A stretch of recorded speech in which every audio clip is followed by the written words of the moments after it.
Chapter 299. Hearing this, Zhu Qiyu's face lit up with joy.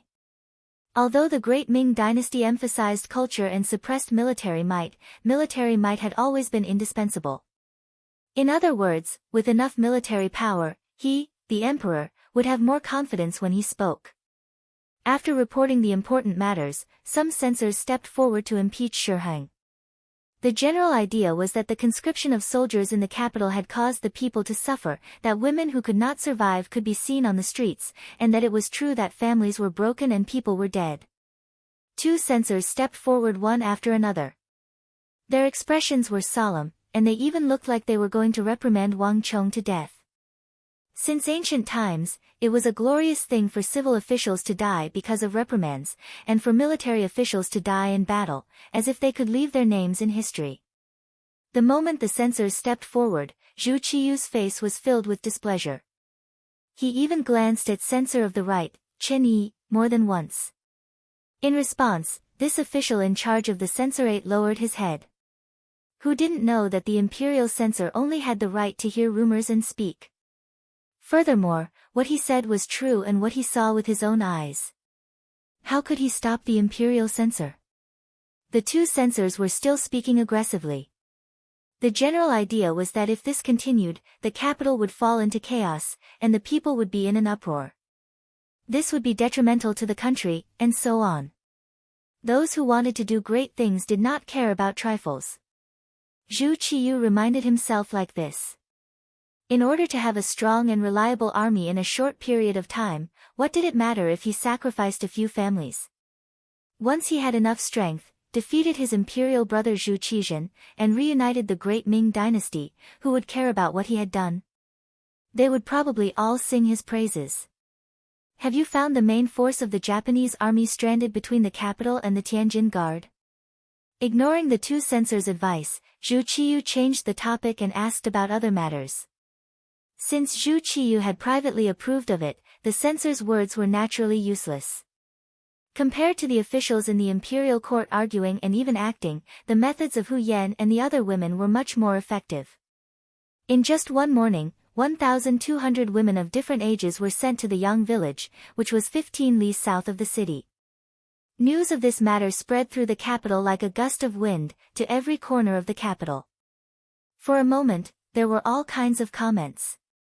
However, it was clear that there were more praises. Many people said that the Duke of Loyalty and Courage was the reincarnation of Buddha, who had come to deliver all living beings from torment. There were also some people who said that Hu Yan and the other girls were the reincarnations of living bodhisattvas, who had come to save people from calamity. Commoners were like that. Whoever treated them well, they would praise that person. They would not mix in more benefits and motives. Thus, in a short period of time, the virtuous name of the Duke of Loyalty and Courage in the East once more spread throughout the capital. The commoners were happy. They even hoped that there would be more good people like this. But for some people, they wouldn't think that way. Blackwell Street. It was a street that looked a little dirty and chaotic. In reality, this place was exactly the same as what he had seen. Not only was the exterior extremely dirty and messy, the interior was even more horribly chaotic. This street near the western gate of the outer city was the darkest and most violent place in the capital. At least 60% of the city's hooligans and Jianghu people lived here. Everywhere, there was white and there was black. As for the existence of the so-called evil forces, it was not uncommon to see them in the past dynasties, and they could not be stopped despite repeated prohibitions. It seemed that in history, except for the great people who had cracked down on prostitution, gambling, and drugs at the beginning of the country, these dark things existed everywhere. Blackwell Street was a place where all these dark sides were gathered together. Jianghu people were everywhere here. Many criminals wanted by the government were also hiding here. Most of them had several murder cases on their backs. It was precisely because there were so many of them that the scene of people dying on the street would often play out if there was a disagreement. Not far from Blackwell Street was the Baiyun Temple. A little further south was the Guangning Gate. The interconnected traffic made the environment even more complicated. It was precisely because of this that the officers and soldiers had tried to clean up the place several times, but they were not able to completely clean it up. Once the commotion died down, these people would refocus here not long after. And as revenge, the officers who had led soldiers to attack this place would suffer varying degrees of casualties. Over time, there were very few people who cared about this place. Fortunately, these forces would not casually walk out. As long as the influential officials did not provoke them, they would not be implicated. So long as this place existed, it would be fine as long as it did not interfere with their affairs. It was precisely because of this idea of sweeping the snow before the wind that these forces became even more active. And this time, when the news of the women selling themselves came out, they directly came out and either bought them cheaply or threatened them. In just 2 days, they managed to snatch more than 1,000 women. Because there were too many women selling themselves this time, it was difficult for them to attract the attention of others even if they took action. Even if they did notice, no one would really care about them. After all, if these women were not digested through various methods, it was likely that they would starve to death. But their mistake was that they actually dared to snatch the women from Second Madame Qiao Yin. Old Mountain Street. Like its name, it was an old street that had existed for several hundred years. But because of its long history, the layout of this place was rather messy. There were houses built everywhere. Over time, it became a symbol of filth and disarray. The rich gradually moved away, leaving behind some poor people. Because of the poverty, the two sides of the street became a place for women to sell themselves. They squatted neatly on both sides of the street, waiting for a suitable future master to appear. When Qiao Yin heard the news, she brought her people here. When she saw that there were at least 300 women waiting to be sold, how could she be polite? She waved her hand and said that she was selling them all. She had them come to her place to register. Then, she gave them the money and signed the contract to sell themselves. This was already the 3rd time Qiao Yin had done this. She had done it twice in the morning and saved over 200 women. This time, there were slightly more people, so it was likely that this would be the last transaction for the day. The 300 people lined up one by one. It was not that fast, but it was still possible to complete the transaction in an afternoon. But just as these women were lining up, a group of fiendish men suddenly appeared behind them. It was only the weather of May. All of them were topless, holding swords, spears, clubs, and other weapons that could kill people as they walked over in such a brazen manner. It's people from Blackwell Street. As soon as they appeared, a woman who was familiar with the situation cried out in alarm and quickly ran towards Qiao Yin. The originally orderly formation instantly became chaotic. What's going on? Qiao Yin's beautiful eyes narrowed when she saw that the originally orderly line had suddenly become so chaotic. The leader of the guards accompanying them was Yang Wu. When the people on the other side appeared, a member of the security bureau approached and said something to him. He strode over to Qiao Yin and said, "Second Madam, the people on the other side are the bullies of Blackwell Street. Their leader is called Qi Lu. He's vicious and merciless. You should return to the sedan and avoid him. Leave this place to us. Don't cause trouble." Qiao Yin knew how powerful Yang Wu and the others were. She wasn't afraid of the people on the other side, but she didn't want to cause trouble for the young master. Yang Wu understands. At that moment, Qiao Yin returned to the sedan accompanied by a few maids. Yang Wu left 4 cold blade guards behind to protect her while he led the other 6 guards to welcome Qi Lu. Qi Lukang was tall and sturdy, with a fierce expression on his face. He held a demon-headed blade in his hand. The blade was heavy and the back of the blade was pressed against his exposed shoulder. He looked fierce and fiendish, revealing a mouthful of large black teeth. He walked over with large strides and stopped 10 steps away from Yang Wu. Yang Wu and the 6 men from Lingfeng also came to a stop. They first sized up the other party, then cupped their fists and said, "I am Yang Wu from the Yang family manor. Are you 3rd Master Qi? I've heard so much about you." After Yang family manor's name was announced, Qi Lu's gaze didn't change much. His gaze was still condescending. Ha, since you know my name, you still dare to appear here. It shows that you have some guts.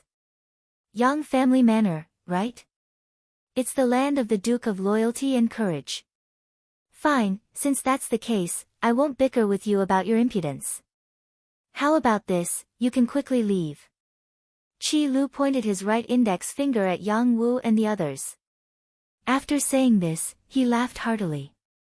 The dozen or so brothers beside him also laughed heartily. In this situation, there was no doubt that he was a bad person. If it was anyone else, it would be hard for them not to be afraid when they saw this scene. However, when it came to Yang Wu, who was accompanied by 6 Ling Feng elites, such a small scene was nothing in his eyes. Seeing that Qi Lu was still laughing heartily, Yang Wu stretched his back and said with an indifferent expression, "Since you know who we are, you still want to leave? You want us to leave? Isn't that embarrassing? You." Yang Wu originally thought that he had already left some face for the other party, but who knew that the other party would refuse a toast? Qi Lu had heard of the name of the Duke of Loyalty and Courage. However, he wasn't in the capital at that time. After more than a year, when he came back, he heard about the East Marshal and the Duke of Loyalty and Courage. A duke was indeed scary, but to people like them who lived on the edge of a blade every day, there was no tomorrow. Generally, there was nothing that could scare them. Not to mention, those who had a duke title in his eyes were usually people who had made some contributions but were outside of his authority. Thus, he didn't put them in his eyes. Chapter 300. Rather than saying that he was giving face to the Duke of Loyalty and Courage, it would be better to say that he was giving face to the Emperor. He didn't want to make a big fuss. However, he had already given them a way out, but they didn't want it, so they couldn't blame him. As far as Qi Lu was concerned, the only people who could make him obediently give face to were his eldest brother and second brother. As for other people, even if it was the Emperor, he wouldn't put them in his eyes. It was because of this arrogance that after hearing Yang Wu's words, his expression changed. Then, he looked up to the sky and laughed arrogantly. Good, good. It's been a long time since someone dared to speak to me, Third Master Qi, like that. Right, what did you say just now? You want face, right? Actually, I want to give it to you, but you need to have the ability to do so. I, Third Master Qi, don't play with words. I want to see your strength. Facing Qi Lu's provocation, Yang Wu's face didn't show the slightest fear. What a coincidence. I also don't like to use words to solve problems. This was a clear indication that a big battle was unavoidable. Feeling that the atmosphere wasn't right, the women surrounded Xiao Yin's carriage. Compared to the fierce appearance of Qi Lu and the others, Xiao Yin's appearance was as cute as a reincarnated bodhisattva. Yang Wu's fearlessness ignited the anger in Qi Lu's heart. At this moment, his eyes were wide open. His left hand, which had been idle all this time, casually waved. The dozen or so subordinates behind him shouted in unison and followed his footsteps, pressing forward step by step. Tsang Lang. Yang Wu immediately pulled out the tri-edged bayonet from his waist. At the same time, his left hand lightly flipped and a flame suddenly soared into the sky. That was the firework he always carried with him. Once something happened, it would soar into the sky. When the nearby Leng Feng heard the news, he would immediately send reinforcements. The 6th young master had said this more than once.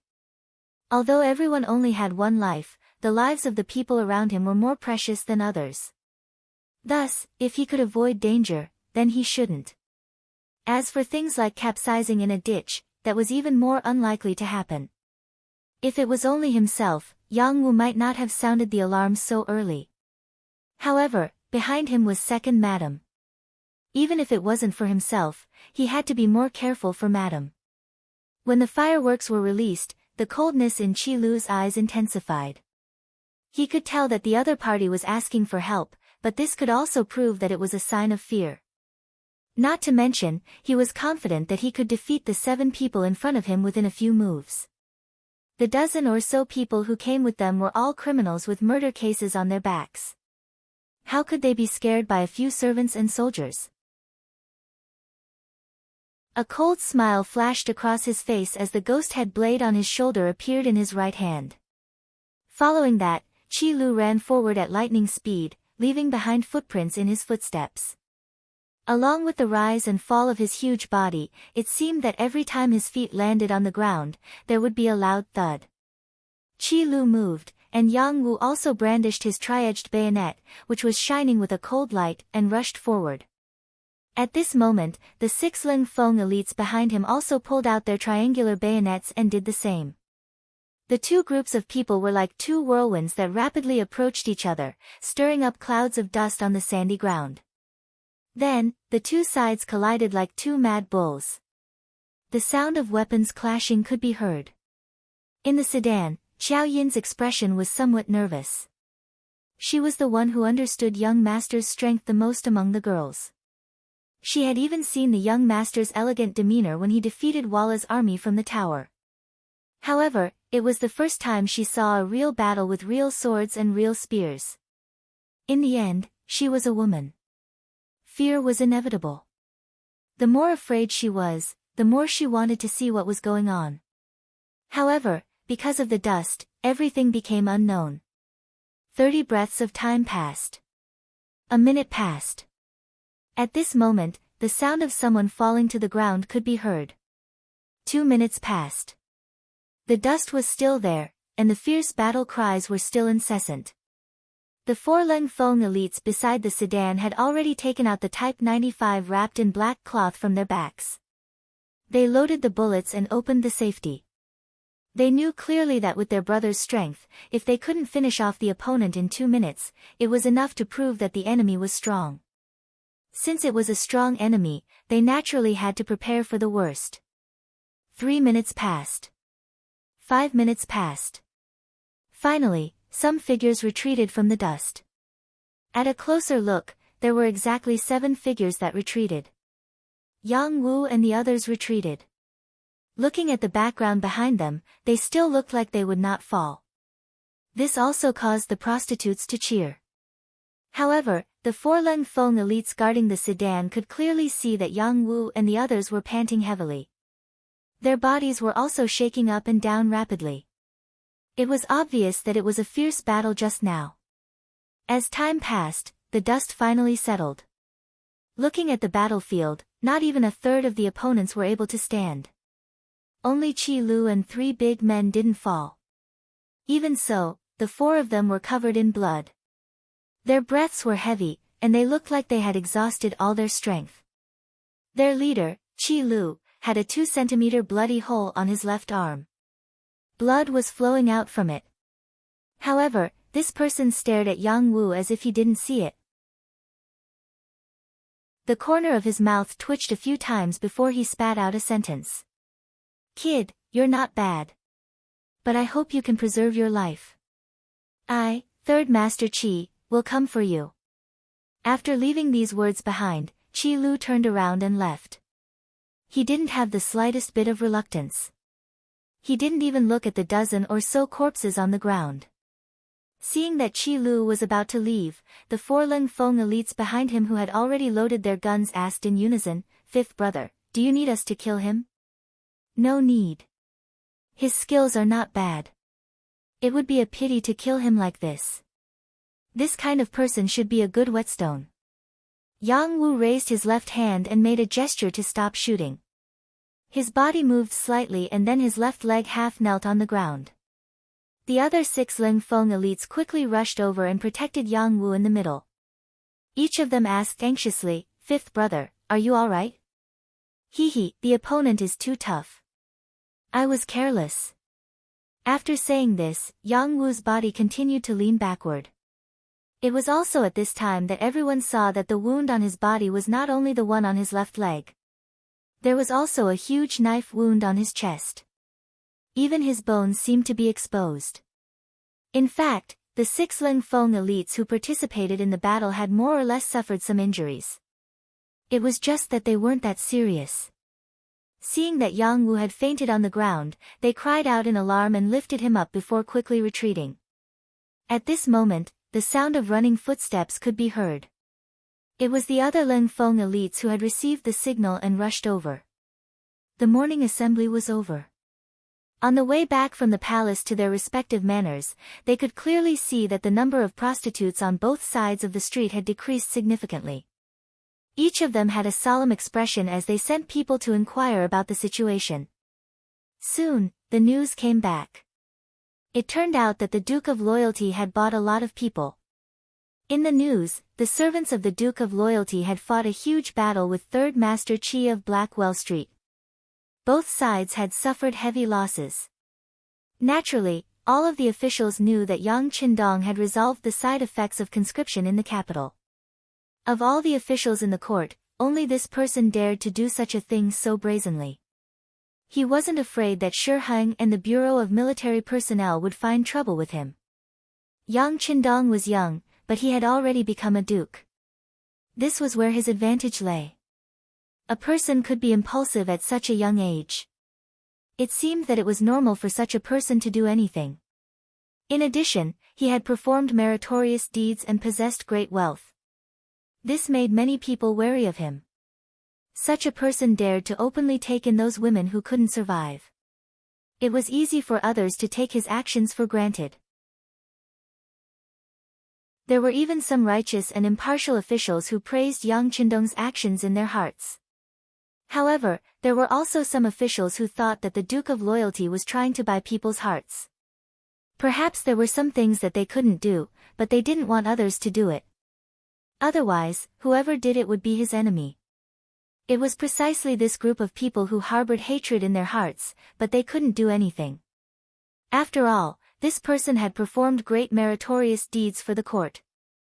If they had to calculate it seriously, perhaps even the emperor owed him a great favor. In addition, he had a marriage alliance with the Minister of Rights, Hu Shao. How could such a person be so easy to deal with? It was precisely because they couldn't do anything that they secretly praised the Duke of Loyalty in their hearts when they heard that he had fought with Third Master Qi of Blackwell Street. They even thought that this time, the Duke of Loyalty had kicked a stone and was going to suffer a little. Therefore, Blackwell Street, which no one wanted to provoke and was afraid of trouble, became the focus of all the officials. This was especially so for Commander Shi Heng. After hearing the news from his subordinate, he even clapped his hands in delight. Good, good. Blackwell Street is a stubborn rock and also a dirty puddle. Whoever encounters it will be in trouble. This Duke of Loyalty actually provoked them. There will be a good show to watch. How about this, send someone to keep an eye on that place. I want to see whether boss who is more powerful or this Duke of Loyalty who is not afraid of death can take advantage of it. After saying this to his subordinate, Shi Heng seemed to still feel unsatisfied.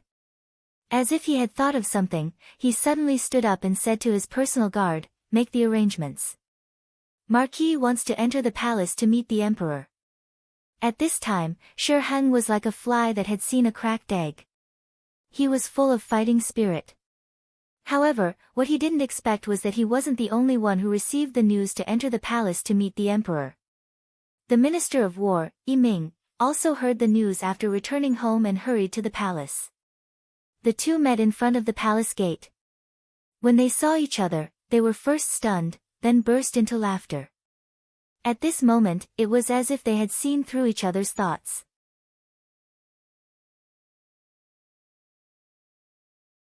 Chapter 301. In the main hall, Zhu Qiyu received two important ministers. He didn't understand why the two ministers would appear together after the court meeting was over. When he looked at Shi Heng and Yi Ming suspiciously, the two ministers said in unison, "Your Majesty, the opportunity has come." The opportunity had indeed come. Speaking of which, Yang Qindong had indeed made great contributions. But because his contributions were so great, it was a bit of a shock to the emperor. Any wise and ambitious emperor would not allow his ministers to make too great a contribution. This kind of existence that could threaten the imperial power at any time would always make people unable to sleep and eat in peace. Usually, the way to solve such a problem was to get rid of the great contributor. Only in this way could one really sleep soundly. But unfortunately, under the chaotic situation, he couldn't find a way to get rid of Yang Qindong. He didn't even have a valid reason to do this. Of course, Zhu Qiyu hesitated because the relationship between the Duke of Loyalty and the mercenaries was very good. Once the attack failed, the consequences would be unimaginable. Shi Heng and Yi Ming had naturally seen through Zhu Qiyu's thoughts. But they were also at their wits' end, so they had been waiting for an opportunity. Everyone would make mistakes. As long as they kept an eye on it, they wouldn't have to worry about not finding a way to solve the problem. But they didn't expect the opportunity to come so soon. Yang Qindong had offended Blackwell Street and Boss Hu, a person they usually didn't want to offend. Boss Hu was powerful because he dared to risk his life and had many subordinates who dared to risk their lives. Unless you could kill such a person with a stick, there would be endless trouble in the future. They would probably live under terrible pressure every day. How could Yang Qindong not be the same? With the mercenaries protecting him, if they couldn't kill him, who knew what kind of evil consequences would appear? This was also why everyone tolerated Yang Qindong even though they knew that he sometimes ignored the imperial power. And now, these two ferocious tigers had actually collided, which undoubtedly became an opportunity to tamper with the situation. If it was done well, there would be no problem for both sides to suffer. When faced with an opportunity, a wise man would naturally seize it. When Yi Ming and Shi Heng talked about the opportunity, they were naturally referring to the opportunity to get rid of Yang Qindong. Not only could he kill someone, but he could also frame Big Boss Hu and make the higher-ups of the mercenary army helpless. How could he not cherish this method of killing two birds with one stone? While Zhu Qiyu was still sitting on the dragon throne, thinking about what an opportunity was, Shi Heng and Yi Ming gave her a general idea of what had happened. Seeing the excitement on the faces of the two important ministers, Zhu Qiyu finally understood that the opportunity to deal with Yang Qindong had come. As for Yang Qindong, it was just as the officials had guessed. Zhu Qiyu already had the intention to kill him. This person's merits were so high that he could shake the emperor. Zhu Qiyu naturally did not want to let go of the opportunity to eliminate him. In history, such meritorious officials did not know who they were. For example, during the Qing dynasty, Lu Buwei was called second father and was forced to commit suicide. Li Mu defeated the Xiongnu and returned to the Qin dynasty. He used a scheme to sow dissension and was killed by King Zhao. Han Xian, Peng Yu, Ying Bu, and others were all killed by Liu Bang. The ancient king was called Gu, which meant that he was lonely. It meant that his good friends who had helped him were all dead. Only when the king was lonely would his position be more stable. Zhu Qiyu was now practicing the art of the emperor. Naturally, he had long known that Yang Qindong's existence was a threat. Often, even if such a person did not have the intention to rebel, once his subordinates were put on the emperor's robe, who knew what would happen?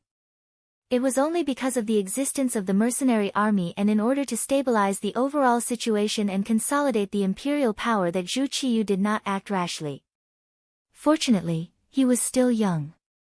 Even if he waited, there would be many opportunities. Wasn't that right? Now the opportunity had come. Zhu Qiyu, who was happy and even a little excited, did show the face of an emperor perfectly. After hearing the general idea of Shi Heng and Yi Ming, he coughed and said, "I didn't rest well yesterday and am very tired now. If there is anything, just discuss it with Minister Jin. I trust you." After saying these words, Zhu Qiyu turned around and left. His final decision was to trust them. In response, Shi Heng and Yi Ming looked at each other and said respectfully, "Farewell, Your Majesty. Long live, long live." Zhu Qiyu left, leaving behind his trusted aide Ji Ning. This was a clear indication of his attitude. That was, you can kill him. You can do as you see fit. As for how you do it and how you do it, it has nothing to do with me. Drawing a clear line in the sand in advance, once there was a problem, he could retreat freely. It was a good plan. Shi Heng, Yi Ming, and Ji Ning naturally saw this. But who was the emperor? Originally, he could say whatever he wanted with the word official. Ji Ning and the other two were left in the hall. The beardless eunuch smiled and said, "Sirs, please come to my side hall. It's windy and quiet there." By windy and quiet, he meant safer. Shi Heng and Yi Ming, who understood, smiled and agreed. Then, the three of them left the hall. In the depths of Blackwell Street. In a dirty and messy courtyard. From afar, this place did not seem to be any different from other places. But in reality, this was one of the lairs of the Blackwater Gang's boss, Hu Huaihai. It was said that a crafty rabbit had 3 burrows. Hu Huaihai indeed had 5 similar courtyards. Every courtyard was as ordinary as this, but very few people knew that there were secret passageways under these inconspicuous courtyards that led directly to the forest outside the city. It took a lot of effort to dig this tunnel. In the end, the workers who dug the tunnel and were paid a lot of money were all buried, making this tunnel even more unknown. Killing and robbing and being righteous were the 2 personalities of Hu Huaihai. To outsiders, he would stop at nothing. Vicious and merciless was not enough to describe him. Because of this, there was no one in Blackwell Street who did not fear the boss Hu Huaihai. Some people even called him King of Hell Hu in private. To his own people, he was generous and forthright. If you encountered any difficulties or had any requests, he would definitely help if he could. When such a reputation spread, many people came to join him and eventually became his subordinates. With these 2 methods, Hu Huaihai really made people angry and hateful. But to be able to establish a foothold in Blackwell Street, which was a paradise for gangsters and even a sanctuary for murderers, and become the biggest force, it was not only because Hu Huaihai's methods were extraordinary, but also because he had 2 very loyal brothers, the second brother Wu Yong and the third brother Qi Lu. Qi Lu's knife skills were powerful. This could be seen from the fact that he was slightly better than Yang Wu. Wu Yong was even more powerful. Not only was his skill not inferior to Qi Lu, but his brain was also better. Many times, when Hu Huaihai, as the boss, made important decisions, his opinion was the most important. At this time, in this ordinary small courtyard, Hu Huaihai was looking at Qi Lu, whose left arm had been bandaged, with concern. He said, "Third brother, how is your arm?" "What did the doctor say?" "Big brother, it's fine. It won't be long before brother can be lively again." Qi Lu's expression was calm, but the light of anger in his eyes was flickering. It could be seen that the injury was not as simple and easy as he said. The triage bayonet was a very powerful weapon. In the future, even the United Nations banned it. It could be seen that its lethality was huge. After being stabbed by Yang Wu, blood kept flowing out, forcing Qi Lu to stop and return. Fortunately, there was an excellent wound medicine here. In addition, the injury was not a vital part, so the bleeding finally stopped. But the doctor also said that even if the arm was healed, it would not be as flexible as before. Thinking that half of his good left arm was crippled, how could Qi Lu not be angry?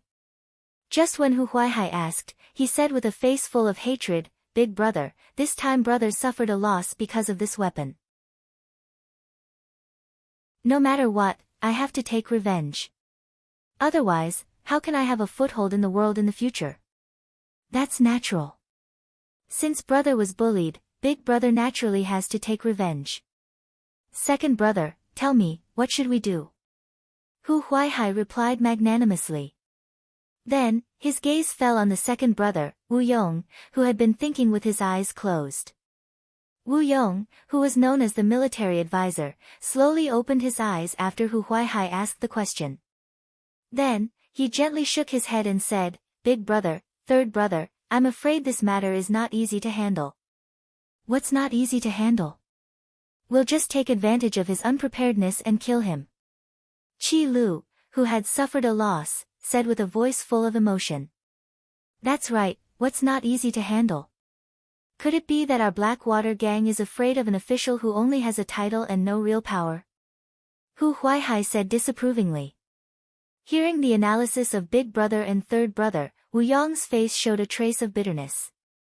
This loyal duke is not someone without real power. Although he does not have any real position, he is protected by the world's most elite mercenaries. You know about the mercenaries, right? It's said that they have an advanced firearm that can easily take a person's life from 100 feet away. It's not good to provoke them. It's just firearms. Don't the Ming army have plenty of them? But in third brother's opinion, the firearms camp is just so. They didn't provoke us, but since they provoked us, we'll definitely teach them a lesson. Qi Lu, who had a bad temper, heard the words firearms and said without thinking. That's not true. The firearms of these mercenaries cannot be compared to the firearms of the Ming army's firearms camp. I heard that the firearms in their hands are more accurate and can even fire continuously. It's not easy to deal with them. Moreover, from what third brother said, he brought more than 10 experts, but in the end, he only brought back 3. They didn't even leave behind a single life, and this was because they didn't use firearms. Even their martial arts are so good. This kind of opponent cannot be underestimated.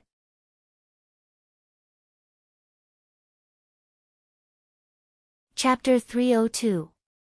Wu Yong kept explaining.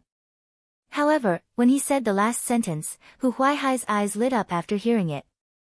Ha, second brother said that we can't underestimate them. That means we can still deal with them, but we need to plan carefully, right?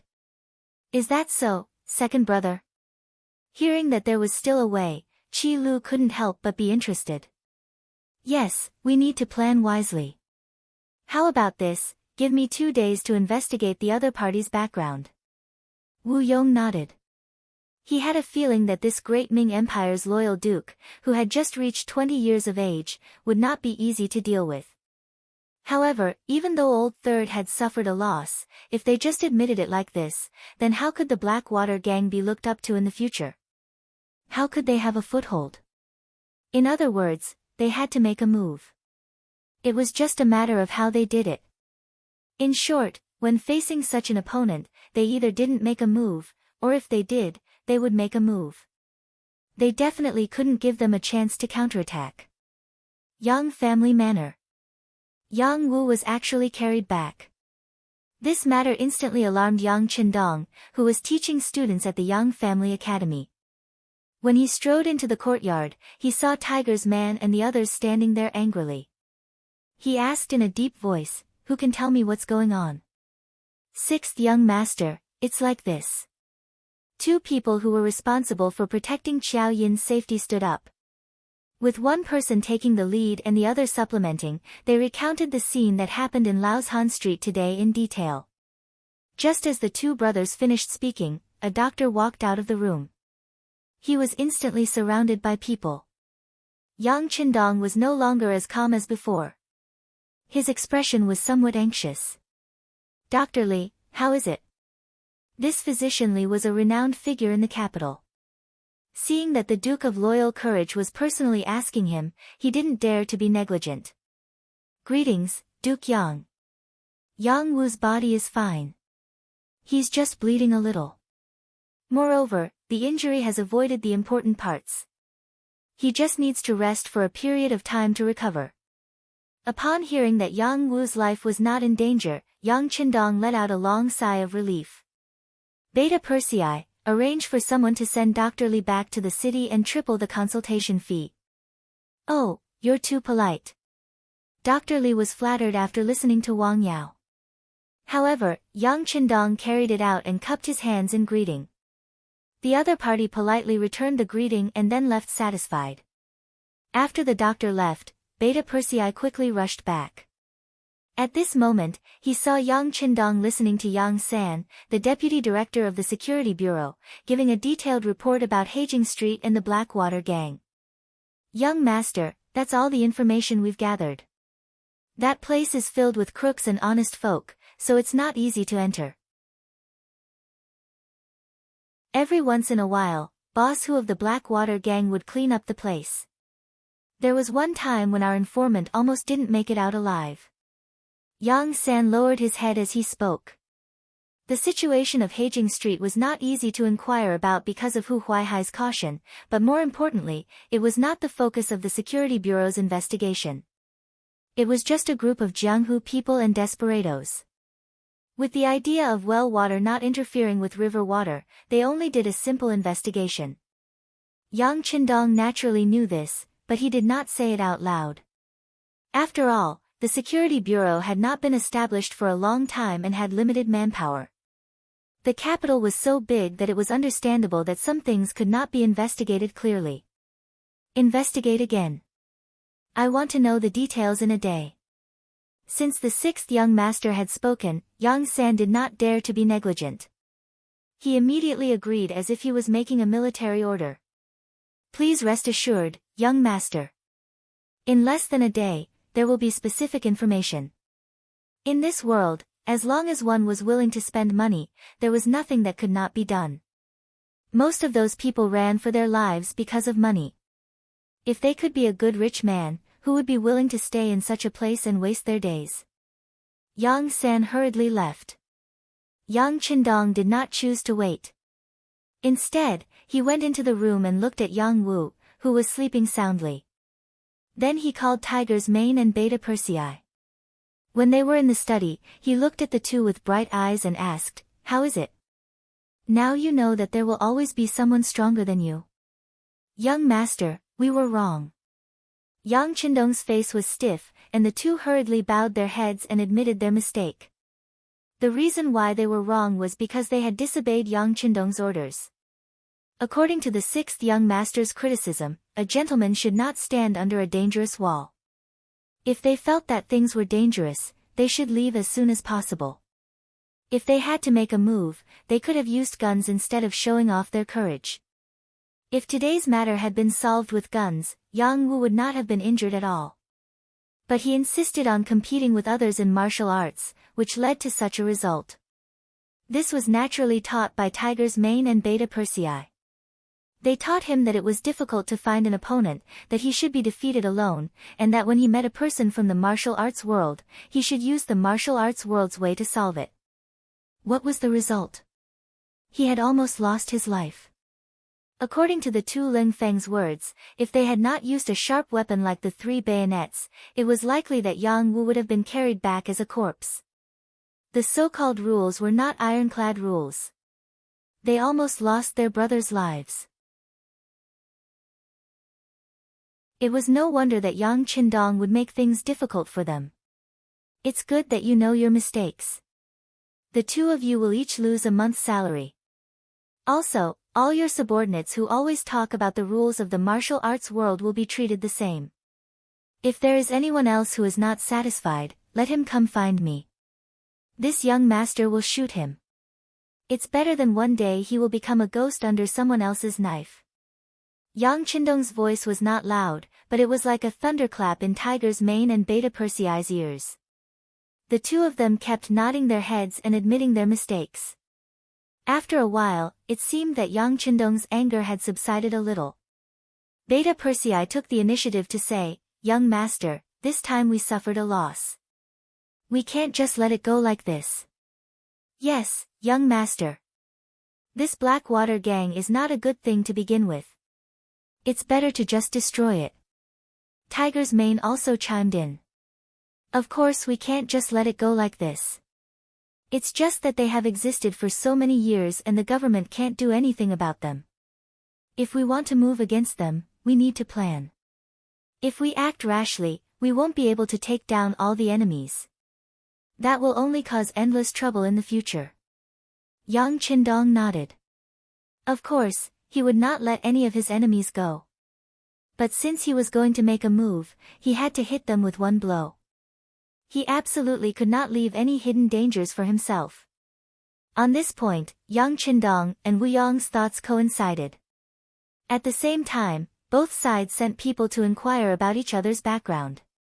Outside of the two sides, another group of people also appeared. That was Yi Ming's coachman, who was also one of his bodyguards. Yi Ming used to work in the military and had experience working at the grassroots level. That was how he got to know the Ministry of War and climbed up step by step. It was at that time that he came into contact with some of the people in the martial arts world and gave some favors to them, allowing them to work for him. This coachman was one of them. His surname was Shi Tao, and he used to have some fame in the martial arts world. His skills were also not bad. However, because this person had always been low-key and considered himself a coachman, protecting Yi Ming, not many people knew him. This time, he was sent out to deal with the Blackwater gang, who seemed to be from the martial arts world. Shi Tao first left the Yi residence, then went to the streets. After making many turns, he changed into a martial arts person's attire and entered Heijing Street, where he met the third master of the Blackwater gang, Qi Lu. Compared to his eldest brother, who was low-key and even somewhat secretive, Qi Lu was much more flamboyant. Even on the streets of Heijing Street, he was often seen. Through this person, Shi Tao told him the purpose of his visit and hinted that he had a way to deal with the Duke of Loyalty. Regarding this unfamiliar person, if it was any other time, Qi Lu naturally wouldn't have introduced him. But yesterday, just as he was discussing with his eldest brother and second brother about how to deal with this person, someone delivered himself to their door. Whether it was an enemy or a friend, he still needed to meet him. Thus, he brought Shi Tao to Hu Huaihai's other resting place. Coincidentally, his second brother, Wu Yong, was also there, so the four of them met. According to Shi Tao, he was someone who couldn't stand the Duke of Loyalty's actions. After hearing about what happened in Laoshan Street yesterday, his master decided to lend him a helping hand. He promised to think of a way to transfer away the Duke of Loyalty's elites, giving the Blackwater gang a chance to deal a fatal blow. He clearly stated the purpose of his visit, but when it came to who his master was, he closed his mouth and didn't say anything. It seemed that he wouldn't say a word more. Regarding this, the skeptical Hu Huaihai didn't agree to anything on the spot. Instead, he had someone arrange for Shi Tao to rest first, saying that he and the others would discuss it and give an answer. After Shi Tao left and there was no one else around, Hu Huaihai asked Wu Yong about this matter. Second brother, what do you think of this person? Big brother, whether he is an enemy or a friend, whether he is a friend or not. If he is a spy sent by the Duke of Loyalty, as long as we do it well and guide him well, we can also use him. On the other hand, if he is someone who came to help us, then he can be a big help. Wu Yong's analysis was thorough. Looking at his meaning, no matter who Shi Tao was, since he came, he had to be used by him. That's right. Hu Huaihai nodded in agreement. Then, he thought of something and asked, that's right, second brother, how is your investigation of the Duke of Loyalty? When it came to this question, Wu Yong's expression became a lot more serious. He first looked at his third brother, Qi Lu, then looked at Hu Huaihai and said, Big brother, this time the idea is really difficult to deal with. In the following time, Wu Yong reported the situation that he had investigated in the evening and the morning. For example, Yang Qindong was quite talented and had a mind for business. He also came from a famous family, and was not careless even when fighting a war. Something about establishing the Yang Bao, creating the immortal abode, sky beyond heaven, and the Yang family bank, and so on. Also, a while ago, Lu San was hired by someone to deal with him, and in the end, he was defeated and died.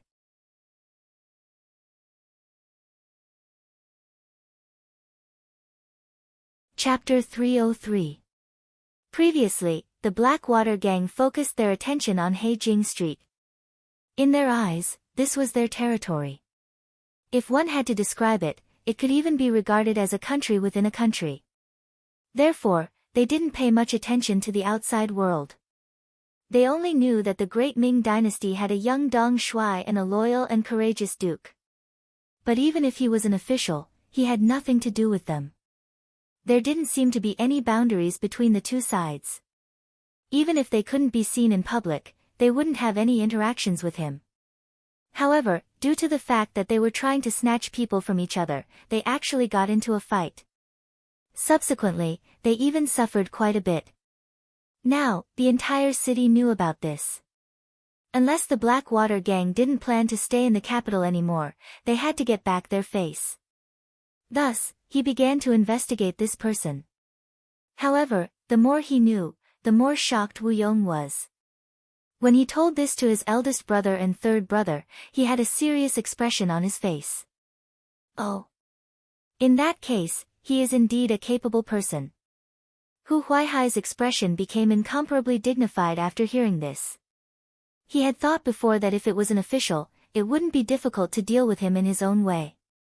On the other hand, if it was a person from the Jianghu, it wouldn't be difficult to deal with him according to the rules of the Jianghu. But now, he heard that this person had power, money, influence, and even people. It was very difficult to deal with him. Especially when Wu Yong had mentioned the mercenaries. He had heard of this name before. After all, when the Walla army attacked the city, it was the mercenaries who drove them away. It was said that there were only a few hundred of them, but they managed to drive away the tens of thousands of Walla elite cavalry. At least the Blackwater gang couldn't do such a thing. If the mercenaries were to target him this time, what were his chances of winning? Hu Huaihai was still silent. At the side, the outspoken and grumpy Qi Lu said, "Why do you care so much? We are earthen pots, and he is porcelain. Could it be that he really wants to go head-to-head with us? Besides, even if both sides suffer, as long as big brother and second brother are still here, can't we occupy a mountain and form a team? When the time comes, I'll just take my revenge. At that time, I'll annoy him to death." Although Qi Lu's words were reckless, both Hu Huaihai and Wu Yong agreed. With the complicated terrain of Blackwell Street, even if he couldn't beat them, he could still escape, right? As long as there was life, there was no need to worry about firewood. They understood this principle. That loyal and daring Duke was a smart person, so of course, he would also understand. He first thought of the worst-case scenario and realized that it wasn't a big deal. He would just have to start all over again. Then, the three brothers began to discuss how to deal with Yang Qindong. According to past practice, assassination was the most suitable method. This was also pointed out by Wu Yong. This Duke of Loyalty must die. As long as he doesn't die, I'm afraid that we brothers will face the danger of death at any time. At the same time, we won't be able to establish ourselves in Jianghu. That was how the people of Jianghu were. Sometimes, they valued their reputation more than their lives. Since they suffered a loss in the hands of Yang Qindong, if they didn't get back their reputation, the Blackwater gang would have no prestige to speak of. Naturally, they wouldn't be far from falling apart. On this point, Yang Qindong was also very clear. As far as this matter was concerned, even if he didn't pursue it now, the other party wouldn't let it go. Not to mention, Yang Wu was still lying in a hospital bed. Although it was said that he could recover after a period of rest, his brother was injured. If he didn't do anything, he would also disappoint his brother. Not to mention, the name of the loyal and daring Duke was useless. Just based on this point, those who didn't open their eyes would have to be taught a lesson. In addition, at noon, Yang San personally sent some information about the Blackwater gang. Looking at their actions, he was even more determined to not let this gang stay. This time, the Security Bureau spent a lot of effort and spent a lot of money to bribe some Jianghu people who usually mingled in Blackwell Street. From their mouth, they knew that this Blackwater gang really didn't shrink from any evil. Forcing the good into prostitution, bullying the good, opening casinos, and loaning money were common occurrences. The reason why they had a conflict with Yang Wu and the others this time was that they saw that there were too many prostitutes in the city and wanted to come out and get a share of the profits. Moreover, the information also showed that once the women were snatched by the Blackwater gang, they would be sold out of the capital, and the destination was the grassland in the north. They would be sold to the Walla and Tatar territories to become tools for those barbarians to produce the next generation or become targets for the other party to seek pleasure. Whether it was in the previous life or this life, if there was one person that Yang Qindong hated the most in his heart, it was undoubtedly the traitors. This kind of person had no ruler, no father, no country, and no home. For the sake of profit, they could really sell anything. Such a person was even worse than pigs and dogs. The way the Blackwater gang did things was no different from the traitors. Although the Great Ming and the Walla had stopped fighting, and under Yang Qindong's urging, the two sides had even started to trade, all of this was just a delaying tactic. It was to leave enough time for them to rear a fat sheep and slaughter it in one fell swoop. But the Blackwater gang's actions were clearly to help the other side grow stronger. Had they ever thought about how many people the women would bring to the other side in a decade or so once they entered the grassland? And how many Han people would die under the iron hooves of these foreign men? When he thought of this, Yang Qindong was so angry that he couldn't vent his anger. In his heart, he had already made up his mind to deal with them. How about this? Go and arrange something. Remember, it has to be a big deal. Yang Qindong whispered a few orders into Yang San's ear. Hearing this, the deputy chief of the security bureau, who was actually the manager, nodded repeatedly. The immortal abode of the capital. Ever since it was built and opened for business, it had been very prosperous. Apart from the disturbance caused by the Japanese envoy a while ago, which caused a certain loss in business, it had always been difficult to find a table. Now that the Japanese army had suddenly landed in the Tianjin garrison and attacked the Great Ming's army, the Duke of Loyalty was able to extricate himself from this matter, and the business here continued to flourish. Because of the prosperity, and because the customers were all high-ranking officials and nobles, the security here had always been excellent. No matter how angry they were, few people dared to cause trouble here. As time passed, the security here was no longer as strict as before. Not only that, but even the soldiers of the 5 cities' warden's office were becoming fewer and fewer in number. But sometimes, the more confident you were, the easier it was for something to happen.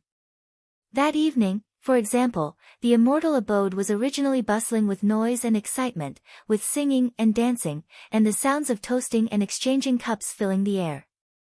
But all of a sudden, a commotion broke out outside. Soon after, a few pieces of rock flew up from the ground and smashed into the transparent glass, causing a series of shattering sounds. The sudden chaos caused the diners in the immortal abode to panic.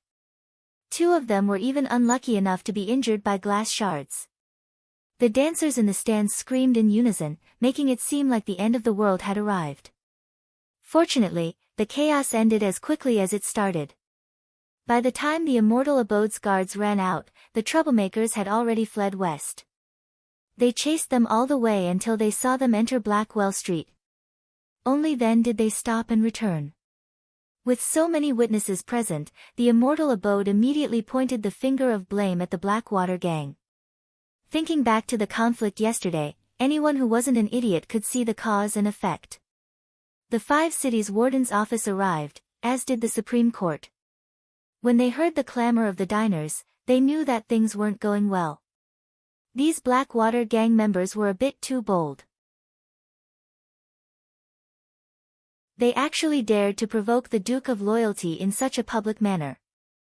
They really didn't know how to write the word death. News of anything that happened to Yang Qindong always spread quickly. Shi Heng, who was in the barracks, and the Minister of War, Ming, who was in his residence, both received the news. However, the 2 of them had the same reaction. This was a trap from the start. First of all, they had already sent people to contact the Blackwater gang and were waiting for them to join forces. Then again, if they wanted to deal with Yang Qindong, they wouldn't have resorted to such a painless method. What did smashing a few pieces of glass count for? Although it was expensive, for the wealthy Duke of Loyalty, it wasn't even a drop in the ocean. If they did this, not only would they not be able to do anything to the Duke of Loyalty, but it would also arouse the anger of others. Even if everyone had a common enemy, it was really the behavior of a stupid pig. Since the Blackwater gang could occupy Haijing Street for so long, they wouldn't only have such an IQ. If they didn't do it, there seemed to be only one answer. It was that some people directed and acted out a play. It was just that both of them could see it, and even some smart people could see it. But things had already happened, especially when there were rumors in the marketplace, saying that the Blackwater gang was afraid of the Duke of Loyalty, but they couldn't take it lying down, so they used the method of warning. As soon as such news came out, the public was outraged and condemned the Blackwater gang. At the same time, it was tantamount to giving Yang Qindong an excuse to make things bigger. Sure enough, just when Shi Heng and Yi Ming were still worried about whether Yang Qindong would take advantage of this matter, the Supreme Court, the Ministry of Justice, and the 5 cities' warden's office received Yang Qindong's visit. The general idea was that they had to give an explanation for this matter. Even the Ministry of Revenue received Yang Qindong's visit. The general idea was that if the government couldn't guarantee the lawful rights and interests of merchants, was there any need to pay the business tax? This was the Duke of Loyalty, the leader of the merchants of the capital. Although there was no rule that said that all merchants would listen to him, if he raised the issue of whether the business tax should be paid or not, then he would definitely have many supporters. After receiving Yang Qindong's visit, the Yamans didn't dare to be careless and reported the matter to the imperial palace. The chief eunuch, Jining, didn't know whether to laugh or cry when he saw these memorials, but he inwardly praised Yang Qindong's method of diverting disaster. He knew that he had no choice but to take care of the Blackwater gang.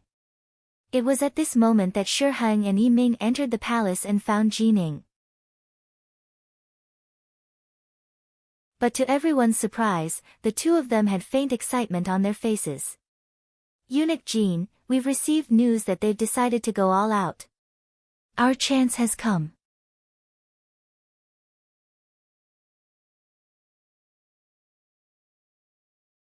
Chapter 304. Because of yesterday's incident, Wu Yong had sent people to keep an eye on Yang Qindong's properties, hoping to find some weak link. It was at this time that someone threw rocks at the immortal abode. When his subordinates reported this, his expression changed.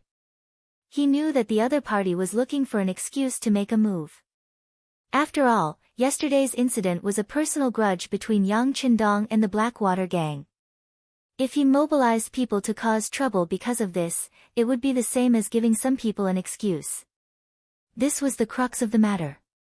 Previously, Wu Yong had been wondering what kind of method the Duke of Loyalty would use to deal with him, but the other party had quickly given him an answer. What could he do if the other party used an obvious scheme to deal with him? He couldn't possibly take the initiative to go to the authorities and say that the matter wasn't his doing. In that case, he would probably be immediately arrested. While praising the Duke of Loyalty's vicious plan, Wu Yong found his big brother and third brother and called over Shi Tao. He said that he was willing to cooperate, and asked that they give them a chance to fight. Of course, the Blackwater gang had another choice, and that was to give up on their current territory and leave the capital. This way, they might be able to preserve their lives, but their reputation in the Jianghu would naturally be lost. Those who bullied the weak and feared the strong would find it difficult to survive anywhere. In other words, even if they left, they couldn't just leave in such a muddled manner. There was only one path in front of them, and that was to wrestle with this bold and loyal duke. If they left when they were no match for him, at least others wouldn't look down on them so much. Since they had no choice but to fight, Shi Tao came in handy. The 3 brothers called him over and told him of their decision, having him make arrangements as soon as possible. Thus, Shi Tao returned to the Yi residence and met with Old Master Yi Ming. That was why Yi Ming and Shi Heng had joined hands to enter the palace. Yi Ming, Shi Heng, and Jining discussed in a secret room for more than 2 hours. When they emerged, they all had smiles on their faces, as if they were about to complete some important mission. The Yang clan manor. After Yang Qindong diverted the trouble, the warden's office and the Supreme Court sent back news that night. He expressed that he would send troops to wipe out the Blackwater gang, but this power had been here for many years, it was not easy to deal with them. He asked whether he should ask the Duke of Loyalty and Courage to personally deal with them. After all, he was someone who had defeated Walla's army with ease. A small underworld gang was definitely no match for him. Everything was going according to plan. Yang Qindong looked at the 2 Yaman's replies and sneered. He said to Tiger's Mane, "Tell them that this young master will personally lead people there. Let's set the time for tomorrow morning. We need to catch them off guard." "Young master, why are you in such a hurry? How many of our brothers have not returned from the Dark Well Street? I heard that they have a secret passage that leads to the outside world." Tiger's Mane repeated the news he received from the Security Bureau in the afternoon. This was the news that the captain of the Langya Special Forces, Tai Hu, had personally found out. Until now, this person had not returned from the Dark Well Street. Secret passage? With this young master taking action, there is no use for any secret passage. Let Tai Hu and the others come back, and then we will arrange it like this. Yang Qindong shook his head indifferently. He already had an idea on how to deal with this underworld gang. Since they dared to scheme against him, then there was no need to keep them alive. In order to achieve the effect of a surprise attack, he decided to end the battle quickly, not giving the other party more time to prepare and consider. Since the young master was so confident, Tiger's Mane naturally did not try to persuade him. He agreed and left to pass on the message. The soldiers of the warden's office in the 5 cities, the bailiffs and constables of the Supreme Court, who were off duty at home, received the urgent order to recall them. For a moment, there were hurried footsteps on the streets of the capital. At the same time, the news also reached the Dark Well Street. At the Blackwater gang's boss, Hu Huaihai's place, Shi Tao informed the 3 leaders of the order from above, and then quietly left. Obviously, he also knew that they were going to discuss the details of the operation, and his presence was inconvenient. When there was no one else in the room, Hu Huaihai looked at Wu Yong and Qi Lu with a sinister gaze and said, "Second brother, third brother, this Duke of Loyalty can't help but want to make a move on us. At this moment, I'm afraid that even if we want to hide, there is no time. Yes, the arrow on the bow has to be shot, but it is a pity that we are not fully prepared. Right now, there are still some brothers who are not out on the streets." Wu Yong said with a sigh. Yang Qindong's swift and decisive action was somewhat out of his expectations. He originally thought that they would test each other, but he did not expect that after only 1 day and 1 night, the other party had already made a move. Wu Yong did not know that although he treated himself as a dish, Yang Qindong did not put them in his eyes. They were just big rats that relied on the complicated terrain to survive in the dark corners. In today's society, as long as one was determined, eliminating them was just a matter of minutes. He really could not understand why the great Ming dynasty would allow them to exist, especially in such an important and bustling place like the capital. However, other people were afraid of trouble and were afraid of cutting the weeds without removing the roots, but Yang Qindong was not afraid. Since they had offended him, then he would teach them a lesson. At the same time, he would use this opportunity to intimidate the other officials who dared to find trouble with him. Him not making a move did not mean that he did not have a way. It was just that everyone's status was there, and it was not convenient to use 2 direct methods to solve the problem. However, this did not mean that he did not have the ability to solve the problem. "What are you afraid of? It is just killing 1 person. We have already sent out more than 20 brothers, so it should be enough." Third brother Qi Lu waved his heavily injured left hand. Because of the pull, the pain came up, causing him to grimace for a while. However, his spirit was still quite good. It could be seen that the anger in his heart was very uncomfortable. If he did not find a way to release it, it would cause a serious illness. No. No. No. Wu Yong straightforwardly shook his head. They did not understand this Duke of Loyalty. Although he is young, his ability cannot be underestimated. A while ago, even an important official in the court, the Minister of Justice, suffered a loss at his hands. To deal with this kind of person, if we do not have a few layers of plans, it will definitely not work. "Second brother, what do you plan to do?" Hu Huaihai knew Wu Yong well. He knew that Wu Yong was an expert who planned before taking action, so he asked. "I plan to take a risk and send out a few more brothers. This way, the 3 of us brothers will have to split up into 3 groups." As Wu Yong spoke, he pushed the oil lamp on the table to the side. Then, he used his finger that had just dipped in tea to draw on the table. The so-called 3 groups. The first group is to guard the home and lure the Duke of Loyalty to attack. The second group is to sneak out of the city and kill toward the Yang family village, forcing him to hastily return to defend. The third group is to ambush him on the road back to the village and give him a fatal blow. This is good. Then I will bring people to attack the Yang family village.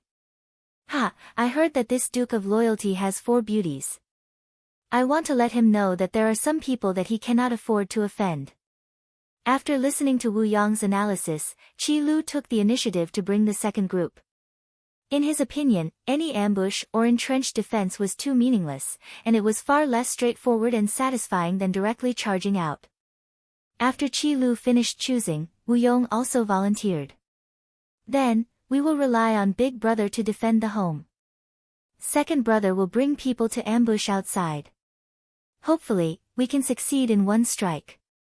The reason why Wu Yong chose to set up an ambush was because he knew that as the boss, Hu Huaihai would not trust anyone. The tunnel in Heijing Street led to the outside world. That was the escape route. In other words, it was the safest to stay here. As expected, when Wu Yong took the initiative to set up an ambush, Hu Huaihai's face, which was originally very serious, flashed with satisfaction. Since the 2 brothers were so tactful, he did not have to waste his breath. He immediately nodded and said, "Then we will do as the 2 brothers said. This time, we will not let him return." Yes. He will not be able to return. The night was getting darker, but at this time, the Yang family manor was brightly lit. Especially when a sharp whistle suddenly sounded above the Yang family academy's dormitory. Nearly 50 students who had entered a state of rest hurriedly got up. The all-round development of morality, intelligence, physique, beauty, and labor was not just a matter of words. It was put into practice. Even an emergency gathering like this was one of the subjects that they usually studied.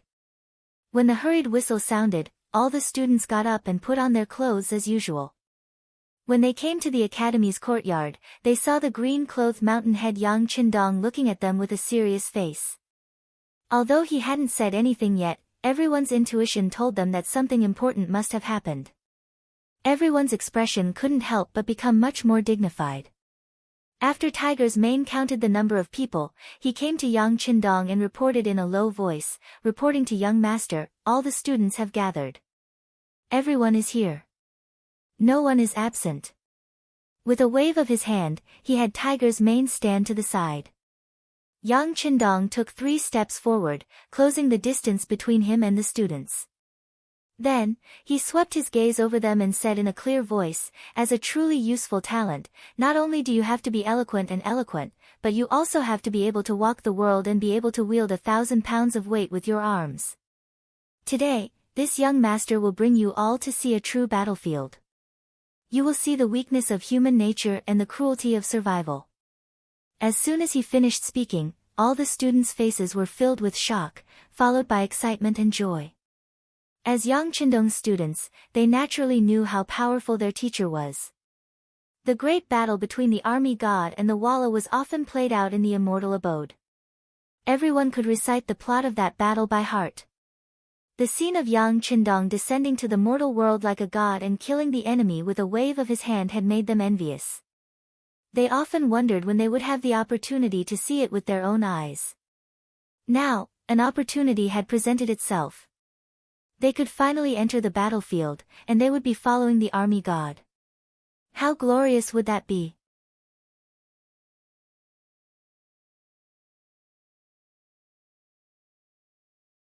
Chapter 305. After understanding all of this, the nearly 50 students immediately shouted in a loud voice, "We will obey the Mountainhead's orders. Okay, we'll leave in 15 minutes. You can all go and prepare." After waving his hand to dismiss the team, Yang Qindong called Junko, Tai Qingyi, and Jiang Ping. They were the only 3 women among the students. After calling them in front of him, Yang Qindong said in a very casual tone, "You don't have to follow the team, but stay in the Yang family manor." Tai Qingyi had talked to Yang Qindong more than once and knew that her task was to protect the safety of the madams, so she naturally had no doubts about staying and immediately agreed. Junko, on the other hand, raised her head and asked with a puzzled expression, "Why? In the past few months, the students in the Yang Family Academy made Junko's Chinese more fluent. Because she often underwent some physical training, her skin was not as white as before. But at the same time, it also looked a lot sturdier, and even had a hint of maturity. At this time, when she raised her head and looked at Yang Qindong, who was more than a head taller than her, the stubbornness on her face was very cute and lovable. No reason, this is an order. Yang Qindong's face became serious, and after finishing his words, he left in a huff. Without a satisfactory explanation, Junko's face was full of displeasure. But she couldn't say anything because as early as when she first entered the academy, Yang Qindong said that she had to obey orders and follow instructions. Anyone who dared to break this rule would be mercilessly kicked out of the academy. This was not as simple as a deduction of points. Even with 100 points for conduct, more than half of the students were still expelled. Looking at their reluctant expressions as they left, Junko felt a little sad. With these lessons learned, she didn't dare to disobey Yang Qindong's orders and be kicked out of the academy. Yang Qindong went to the 4th Battalion commander, Wu Sheng. "I'll give you 2 platoons to stay at home. Remember, no matter who it is, if they don't listen to the advice and want to enter the manor, there is no need to be polite. Just shoot them to death." Tiger's mane. As soon as he finished speaking, Tiger's mane appeared from the side and handed over a machine gun that weighed about 8 kilograms. Yang Qindong reached out and took it. After familiarizing himself with it for a while, he personally handed it to Wu Sheng. "This is the Type 9 machine gun for Squad 5. The gun is 840 millimeters long, the gun weighs 3.95 kilograms, the muzzle velocity is 970 meters per second, the caliber is 5.8 millimeters, the bullet capacity is 75 rounds, and the effective range is 800 m. I'll leave it to you for the time being. If a large number of enemies appear, wipe them out." "Yes. Sweep his mother," Wu Sheng said with a face full of excitement. When he first joined the Cold Front, Yang Qindong said that there would be more advanced and more powerful machine guns in the future. They would be able to wipe out a large number of enemies in one shot. Once they started fighting, one person would be able to guard the main road and prevent the enemy from advancing. When he first heard about it, Wu Sheng was very excited. He had a strong body and was quite strong. He thought that this opportunity would be most suitable for him to use. Now, his long-time dream had finally come true. Although this machine gun wasn't heavy and had appeared on the battlefield against the Walla cavalry, it wasn't the more powerful heavy machine gun that the young master had mentioned. However, even if it was a light machine gun, being able to use it once was something to be proud of. In the future, he would have something to brag about in front of the other Cold Front members. He had no choice but to take out the light machine gun for Squad 95. Tonight, he was facing a group of fugitives. God knows what they would do. It was never wrong to be more prepared just in case. Because of the lack of time and limited information, Yang Qindong's operation this time couldn't be perfect. But it didn't matter. With his powerful strength and the unknown advanced firearms in his warehouse, he only needed to charge forward. He really had a heroic aura of, "No matter how far you come, I'll go all the way." Leaving behind 2 squads of Cold Front members and 2 bases of ammunition, the Yang clan manor's defenses were raised by more than 1 level. Unless a large number of enemies charged at them with no regard for their lives, they were more than enough to deal with a few stragglers. While he was giving some instructions to Wu Sheng, the students had finished gathering. Yang Qindong led a platoon of Cold Front members and joined them. They left the Yang clan manor and headed toward the capital. In the inner courtyard of the Yang clan manor, Hu Yan, Xiao Yin, Lady Xue, Lady Xiang, and Yang Duo were all out of bed. Even though it was late at night, none of them were sleepy. As women, there was a limit to what they could do in such a situation. They could only pray in their hearts that their husband and brother would return safely. In reality, it was just suppressing bandits. They would definitely be fine. At the Yongding Gate, at the southern gate of the capital, the commander of the 5 cities warden's office, Sun Tong, was leading a group of soldiers to welcome Yang Qindong. Sun Tong had originally been a rank 6 soldier, but after defeating Walla's army, he had been promoted to rank 5. This was all thanks to Yang Qindong, and his heart was filled with boundless gratitude. This time, he had taken the initiative to stand up and say that he would work with the loyalty duke to get this job. At the gate, Yang Qindong saw Sun Tong waiting for him and stepped forward with a smile.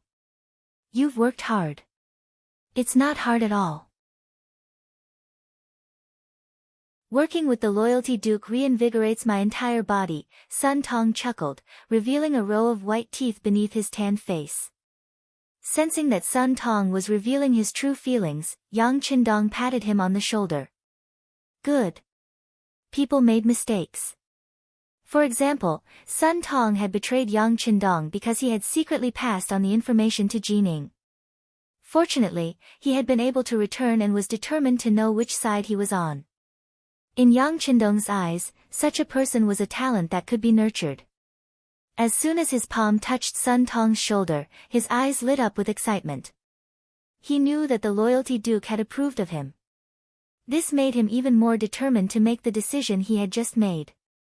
It had been said before that those who could become the commander of the 5 cities' warden's office were all shrewd people. Otherwise, they would not have been able to secure their positions. Weighing the pros and cons like this, how to balance the various forces to the satisfaction of everyone, this was an extremely profound study. Under the influence of such an environment, Sun Tong chose to hug the tree and not let go. He was determined to cling to Jinying's thigh. This way, he would be able to secure the position of Taiping. This way of thinking was not wrong. Under Jinying's protection, it would be extremely difficult for others to touch him. But everything had its pros and cons. Wanting to rely on this relationship to advance was also extremely difficult. This was because there were too many people relying on Jining, and most of them held important positions. In comparison, the small 5 cities warden's office was too small. It was so small that Jining could sacrifice herself at any time. It was also destined that there would not be too many resources placed on him. Because of this, when they had defeated the Walla and given out rewards, many important officials close to Jining had obtained many benefits and promotions for various reasons. But Sun Tong, who had made great contributions, had only been promoted by half a rank. He had risen from grade 6 to grade 5, and his position had not changed at all. It was impossible to say that this matter had not affected Sun Tong.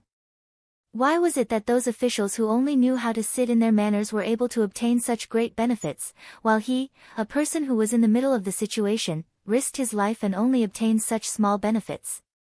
Unable to understand, he began to have other thoughts. Gradually, Sun Tong's mentality changed.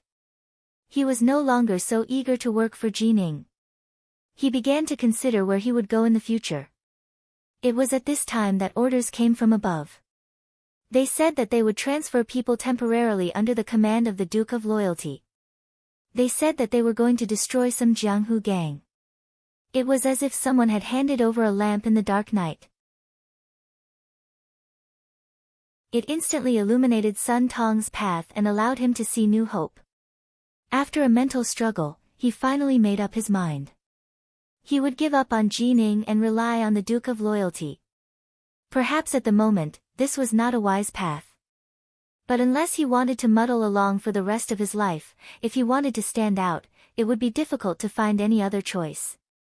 With such thoughts, when Sun Tong appeared in front of Yang Qindong again, his attitude had changed completely. His sincere respect could be felt by anyone. The two armies converged together. They held torches like a fire dragon and quickly passed through the streets and alleys. They arrived at Heijing Street near dawn. Many bailiffs and constables from the Supreme Court had already surrounded the place. From a distance, there was a guard post every 3 meters and a sentry every 5 steps. It was as if they had surrounded the place like an iron bucket. The person from the Supreme Court in charge of this operation was a deputy of the Supreme Court named Wang Bo. He was a secondary class, level 6 official. Seeing Yang Qindong arrive, he quickly bowed and said respectfully, "Wang Bo greets the Duke of Loyalty. How is the situation?" Yang Qindong did not give Wang Bo a second glance. Instead, he cast his gaze to the front. Looking at the quiet street, he could not help but let out a cold laugh. Heijing Street was one of the most difficult and complicated factions to control. Who knew how many criminals with lives on their hands were hidden here? There were also many Jianghu characters who were used to living here temporarily. How could such a place be so lightly guarded? Even if it was before dawn, with an army surrounding it, it couldn't be that there wasn't even the slightest bit of movement. And now, everything was so quiet, even more so than usual. This could only mean that the other party had long since known about this and was already on guard. Replying to the Duke of Loyalty, I have already sent people to surround this place, but... Wang Bo seemed to want to say something but stopped.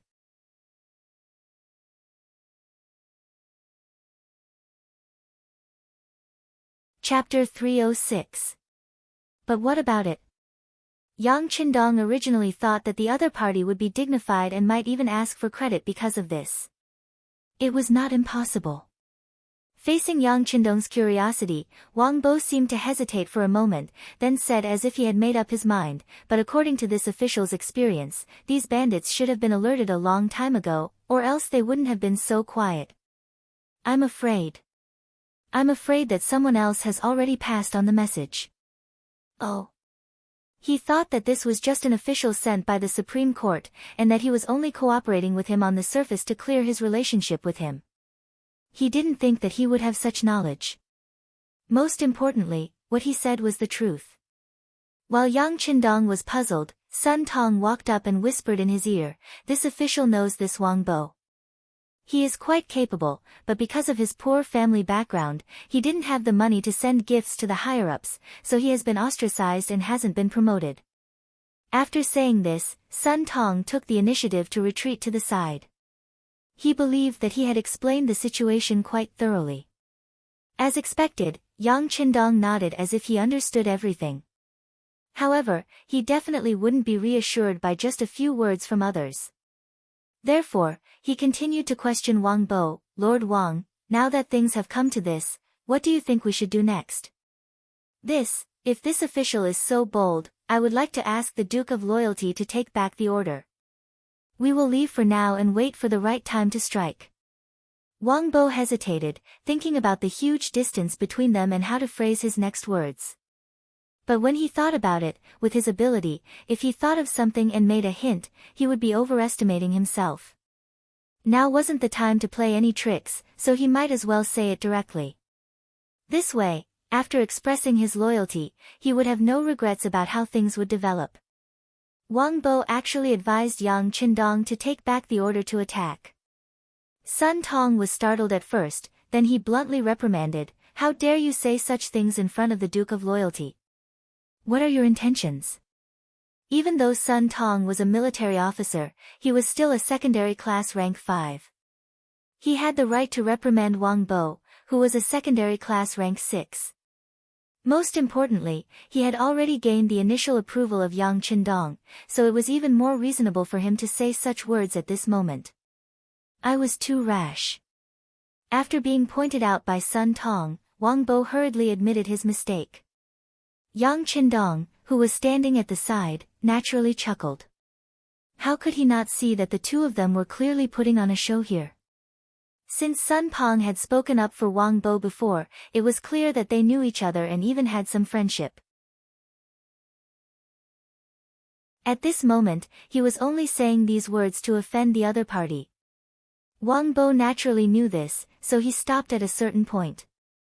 He quickly stopped talking and expressed that he knew he was wrong. Everyone had their own schemes, and it was understandable to use them appropriately. Yang Qindong didn't want to comment on this.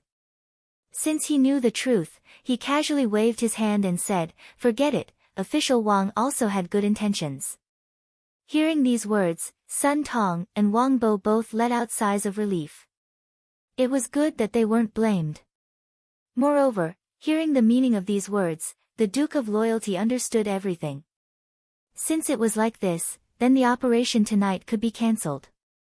Thinking about it, it made sense. Originally, they were playing a sneak attack. Since the other party already knew of their movements and had made preparations in advance, there was already no meaning in talking about a sneak attack. Just as Sun Tong and Wang Bo were thinking about canceling tonight's operation and returning without any results, Yang Qindong said with an extremely calm tone, "The other party is a bandit, we are officials. Since it is like this, how can officials be afraid of bandits? Since we have come, who cares if they have made preparations or not? This time, we can't just go back like this. Pass down the order for everyone to make preparations. We will attack in an hour." Even though he knew this, he still acted as usual. Yang Qindong's actions and decision made Sun Tong and Wang Bo both stunned. The two opened their mouths wide and wanted to say something. For example, if the enemy had received the news, would they have already left through the secret passage? If they killed their way in step by step, what was the use? Apart from losing the lives of some of their brothers, was there no other use? Or was the Duke of Loyalty also fishing for fame and didn't want to do anything with the Blackwater gang? Was all this just to save face? At this moment, the two seemed to have 100,000 questions in their hearts, but they didn't know how to ask. Yang Qindong didn't give any explanation to the two's confusion. He believed that facts spoke louder than words. Everything that happened next would naturally tell them whether what they were doing now was right or wrong. "Come, bring the walkie-talkie over." As soon as his voice fell, Tiger's mane had already stood behind Yang Qindong with a black, iron-like object on his back. However, Yang Qindong didn't touch this guy immediately. Instead, he turned around and looked at the dozens of academy students he brought with him and said, "Watch carefully. What does it mean to be irresistible? What does it mean to be unable to withstand a single blow? You also need to know that sometimes, using the right method will have an effect. You need to know that in the face of absolute strength, any conspiracy or trick is fragile and useless." After hearing the Mountainhead's words, the dozens of students all opened their eyes wide and nodded. Then, they looked forward with bright eyes. At this moment, their spiritual energy was highly concentrated, as if they were afraid that they would miss something important if they weren't careful. However, after reprimanding these words, Yang Qindong had already reached out and held the walkie-talkie in his hand. Then, he said in a very firm and confident voice, Tingshan, this is number 1. Are you ready?" Reporting to number 1, Tingshan is ready and can attack at any time. "Please give your orders." At this moment, another voice suddenly came out from the metal object. This shocked Sun Tong and Wang Bo so much that they almost jumped up. It was enough to show that they were really frightened. "Okay, number 1, launch the attack. The time limit is 15 minutes. Don't stop. Begin." Tingshan Roger. The conversation ended for the time being, and there was no more sound coming from the metal object. Just as Sun Tong and Wang Bo were wondering how this thing could make a sound, a shocking scene suddenly appeared in front of them. Flames soared into the sky, and thunder roared. Torrential flames suddenly appeared in front of their eyes. The rumbling sound was like thunder from the 9th heaven falling in front of them, causing the earth to tremble. The hot air that rushed toward them seemed to be able to roast them, causing them to involuntarily step back to avoid the heat. Boom boom boom, boom boom boom. The sound of cannon fire could be heard incessantly, and one after another, flames soared into the sky. It was like the end of the world, and it was more like the heavens were angry and spitting out huge fireballs one after another. In an instant, Blackwell Street was completely submerged in flames. Sun Tong was dumbfounded, Wang Bo was dumbfounded, and the group of academy students were dumbfounded. Even Tiger Man, Leng Feng, and the others who were mentally prepared were also dumbfounded. They thought that since the young master had a card up his sleeve, he would definitely have a way to solve the problem in front of them. However, they did not expect that he would use such a direct method to bombard with the cannons. Moreover, this kind of bombardment was not the ordinary kind. After each shot, they would rest for a while. It was just like what they used to deal with the Walla cavalry. This was a bombardment of cannons. Under the continuous attacks, the entire street would probably be completely destroyed. Not even a single blade of grass would be left. Not even a single person would be left alive. In the loud sound of cannon fire, Blackwell Street in front of them became a sea of fire. At a close distance, they could even hear the miserable cries coming from inside. The people in Blackwell Street had indeed received the news in advance, and Hu Huaihai had made some preparations for this. For example, they would first divide their forces into 3 groups and prepare countermeasures. Then, they would mobilize all the Jianghu people and fugitives on the streets, telling them that the imperial court would kill them. And in order to protect themselves and preserve their last piece of pure land, what they had to do was to fight against reason and beat the invaders out. This was to tell others that this was their territory and that no one was allowed to invade, much less have any ideas about it. Otherwise, only death awaited them. Those who could become the boss usually had a certain ability to stir up people's hearts. Hu Huaihai was like this. When he waved his arm and promised many benefits, he received a response from the crowd as expected. Next, the entire Blackwell Street could be said to be fully prepared for a face-to-face battle with the Ming army that rushed in. There were long spears, short knives, iron rods, silver whips, and some long bows and short crossbows. There were countless traps everywhere. They were just waiting for the Ming army to appear and kill them. However, they did not expect that Yang Qindong had no intention of fighting with them at close range. He directly switched to long-range artillery and ignored the various preparations of the opponent. He used hot weapons against cold weapons to overwhelm them. It could also be said that he was bullying them. There were ways to deal with people, and there were ways to deal with animals. This was Yang Qindong's style of doing things. Just like when he faced the Walla army, he might have been able to severely injure them. However, in order to achieve his own goals, he did not do that. Instead, he focused on shocking them in order to leave a strong enemy in the north for the great Ming dynasty. He did not want to give up all the good bows and arrows. The facts also proved that Yang Qindong's method was correct. The existence of the Walla's main force did indeed put a lot of pressure on Zhu Qiyu, so he did not dare to wholeheartedly rectify the internal situation. Naturally, he could not raise his sword to attack Zhu Qiyu. For a time, the business with the Walla also limited his thoughts of fully developing the military. He could make a lot of money and so on.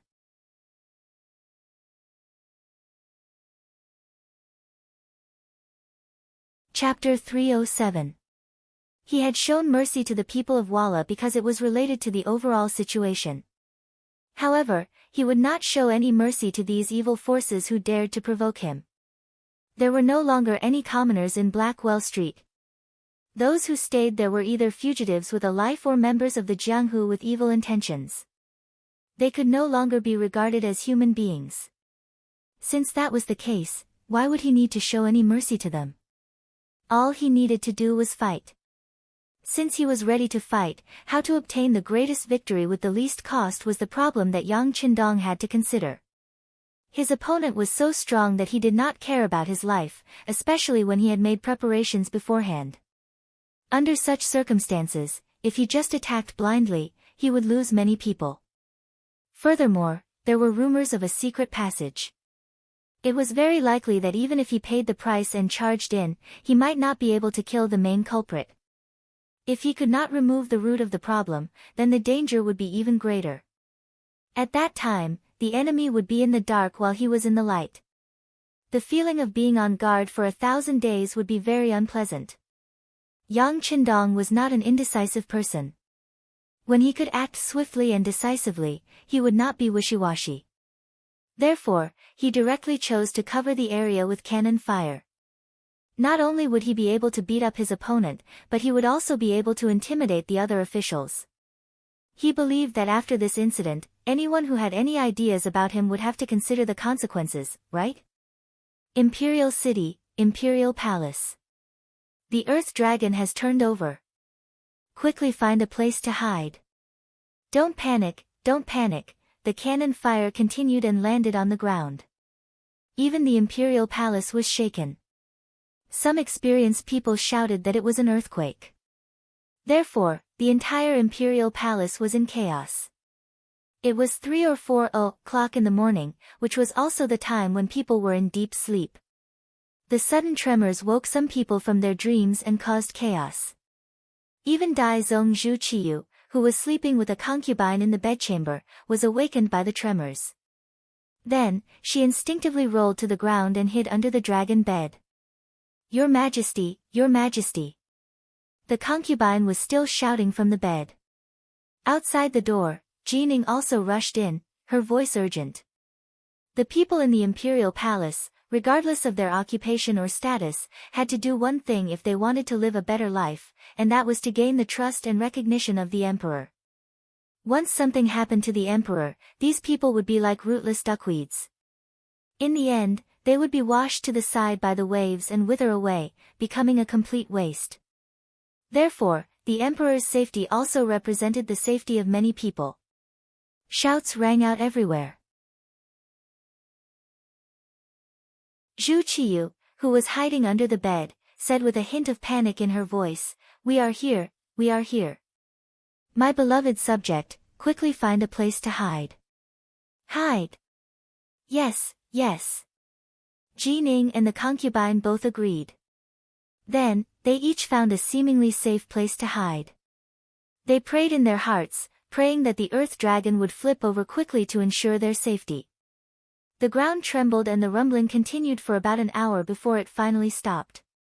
Then, the entire palace became extremely quiet. Even so, Zhu Qiyu had no intention of crawling out from under the bed. He had read many ancient books. Once there was an earthquake, it was often continuous. It was not so easy to stop it.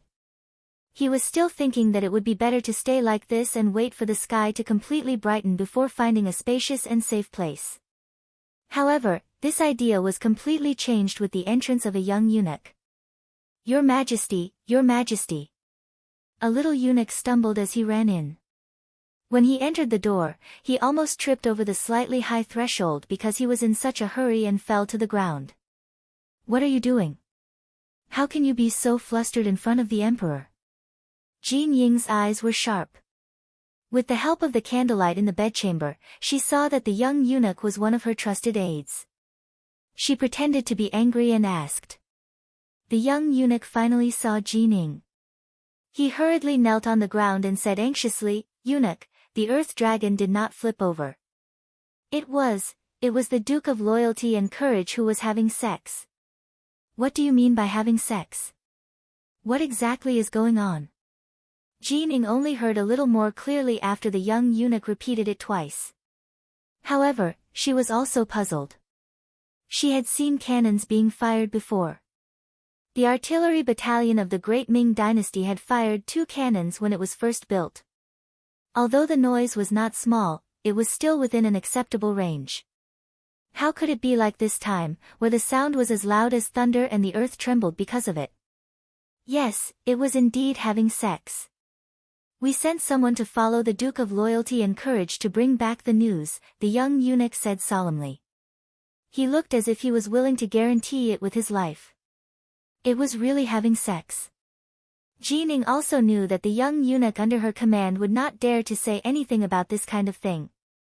Thinking back, the sound was as loud as thunder and the earth trembled. However, it seemed that was all there was to it. The house did not shake. It really did not seem like the earth dragon flipping over as people usually said. "Yes, yes." The young eunuch hurriedly nodded and said. "All right, since that is the case, go and investigate. If there is any news, immediately report back." Jin Ying waved her hand. If what she said was the truth, then her performance was a bit too exaggerated. Of course, she could not let too many people see her losing her composure. Especially when the emperor was still under the dragon bed. This kind of scene could not be seen by anyone else. The young eunuch accepted the order and left. Without anyone else around, Jin Ying also came to the side of the dragon bed. Then, she said in a small voice, "Your Majesty, there is something strange about this matter. I'm afraid it was not the earth dragon flipping over." "Oh, Zhen will come out now." Zhu Qiyu, who was hiding under the dragon bed, had heard the young eunuch's voice. Although he did not believe that all of this was caused by the cannons, since there was a report, it should not have been the earth dragon flipping over. Thus, it was not appropriate for him to hide under the bed. No matter what, he was the emperor of a dynasty. When Zhu Qiyu climbed out from under the bed, he first tidied up his pajamas. Then, he straightened his body and resumed the posture of an emperor. However, he had no intention of returning to the dragon bed. Instead, he began to change his clothes with the help of his concubines. The young eunuch left quickly and returned even faster. Perhaps the report from below was also fast. As soon as he changed into the dragon robe, he rushed back. However, this time, he was clearly not as flustered. Instead, he knelt on the ground a few feet away and said, "Reporting to your majesty, the people below have reported that it was indeed the Duke of Loyalty who was firing the cannons. Marquis Wokinghao has also come. He is waiting outside the palace for an audience." "Oh, the Hall of Harmony receives him." Zhu Qiyu nodded. He also had a bad feeling in his heart. Since the sound of the cannons was so loud, its power would not be small. What was this Duke of Loyalty up to? In the Hall of Harmony, when Zhu Qiyu appeared in his new dragon robe, Shi Heng, the commander of the three armies, and Yi Ming, the minister of war, had already knelt on the ground. As soon as they saw the emperor's face, they kowtowed and said, "Your Majesty, I am guilty." "Forget it." Zhu Qiyu, who looked a little unhappy, seemed to want to say something, but in the end, he just waved his hand and looked powerless. "Thank you, Your Majesty."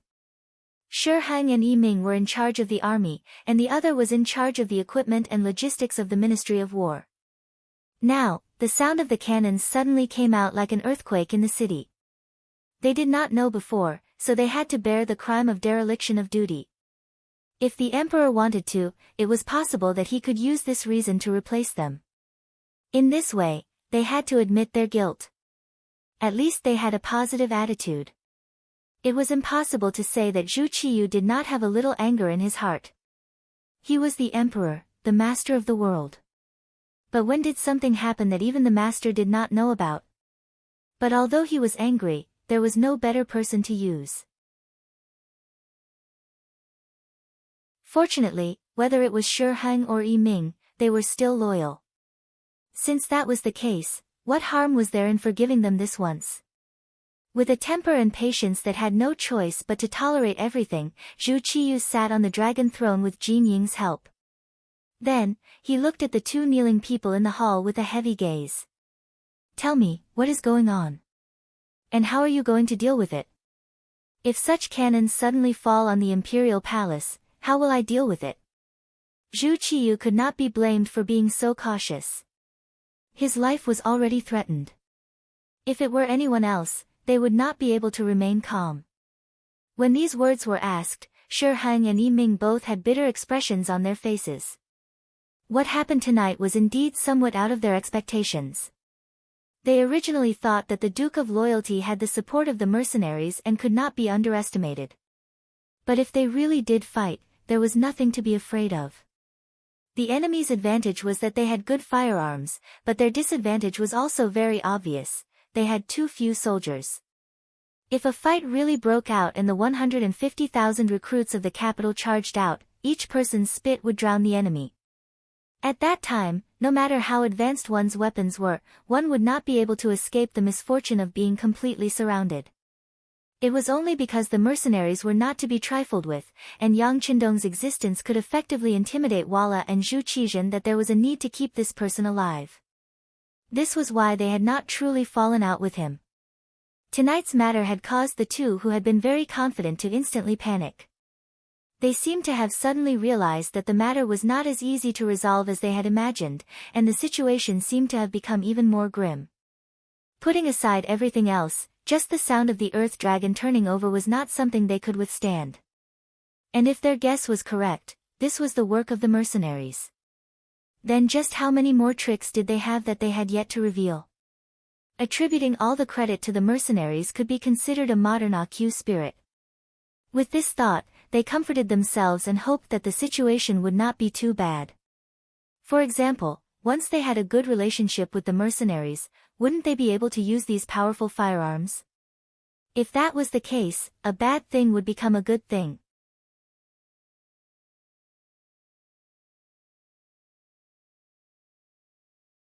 Chapter 308. Thinking of this, Yi Ming spoke first. Your Majesty, the power of the new cannons is so great that they should be provided by the mercenaries. I beg you to contact them. If they can obtain such powerful cannons, it would be your Majesty's good fortune, the great Ming's good fortune, and the people's good fortune. Hearing that he could also have such firearms, Zhu Qiyu was immediately interested. Beloved official Yi, are you confident? Your Majesty, the mercenaries are only after money. As long as we agree to their demands, it shouldn't be difficult. After all, there is no conflict of interest between us, and from the facts, they have no intention of becoming enemies with us. I think it is feasible. Yi Ming knew that this was not the time to hesitate, so he spoke of his speculation as reality. Good, since that is the case, beloved official Yi, beloved official Jean, I will leave this matter to the two of you. Remember, as long as the other party's demands are not too excessive, you can agree to them. Zhu Qiyu's face was bright as he spoke. He had even begun to imagine what it would be like if he had such firearms. At that time, he could first unify the great Ming and defeat his imperial brother, Zhu Qizhen. Then, he could even personally lead an army to the Walla. The humiliation he had suffered before would be another description and praise in the history books. As for placing Jining among them, this was one of Zhu Qiyu's methods of self-protection.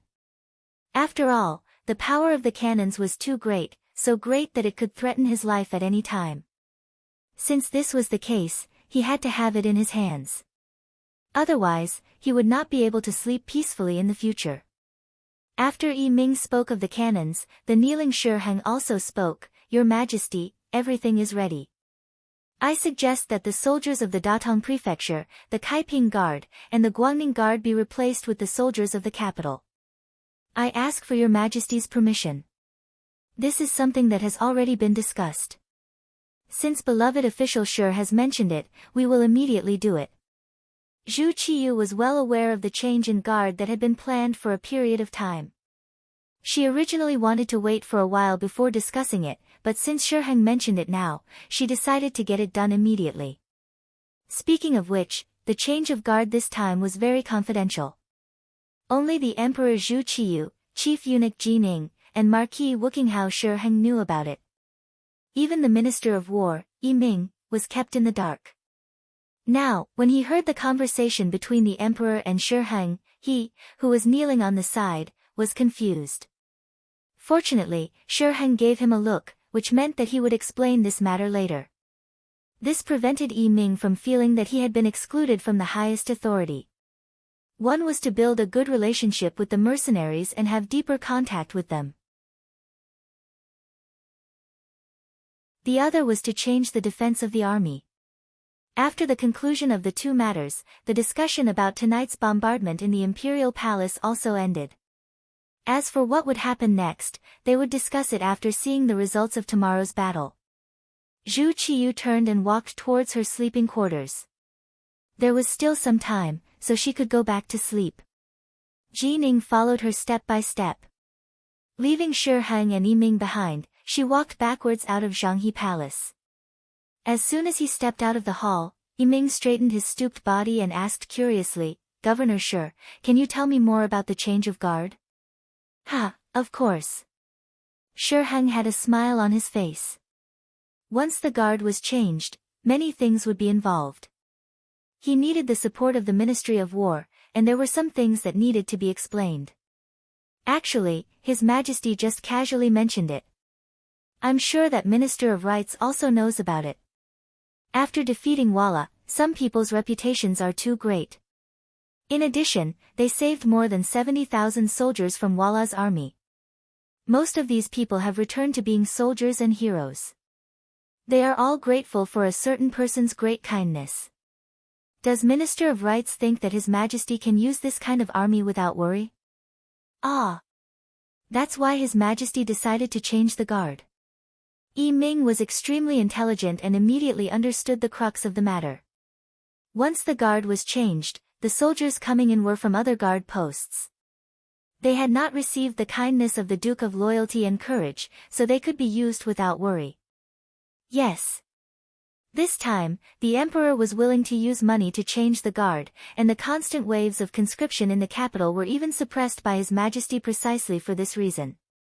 To tell the truth, the majority of those people who were forcibly conscripted into the army were commoners who were convinced of someone's strength. Leaving these people in the capital would be an unstable factor, so I used this chance to get rid of them, Shi Heng chuckled.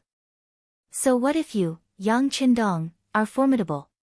In the end, the situation was still in the emperor's hands. No matter how many good deeds you did and how many people you bought, once the people were changed, your reputation would gradually fade away. Yi Ming finally understood what was going on and sighed.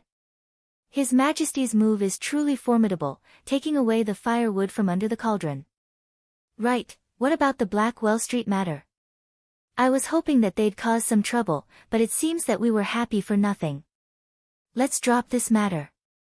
After all, we didn't lose anything. This was Shi Heng's matter. With this voice, the two figures gradually faded into the distance, ultimately vanishing from the imperial city, returning to an hour ago. Black Well Street. Hu Huaihai, the boss of the Blackwater gang, was sitting in a room with a secret passage.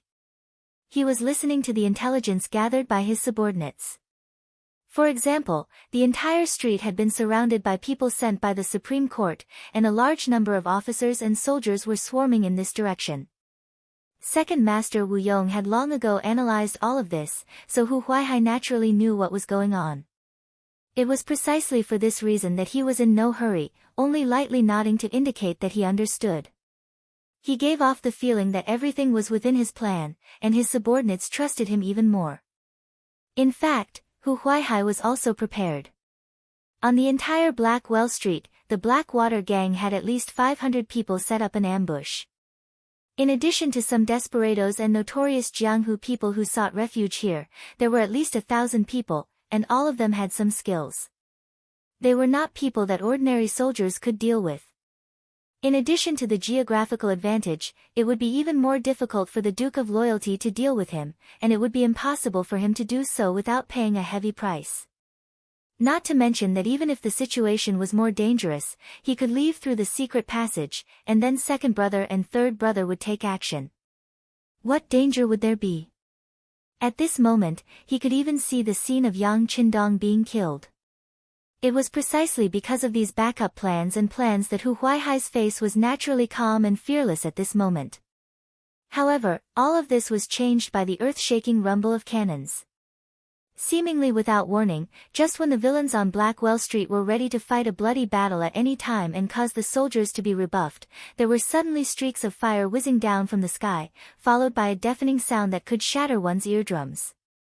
Before anyone could react and was still in a daze, wondering what was going on, powerful cannonballs landed on Blackwell Street, landing beside the villains. Then, with a sudden boom, they turned into streaks of huge air currents and flames that engulfed them one by one.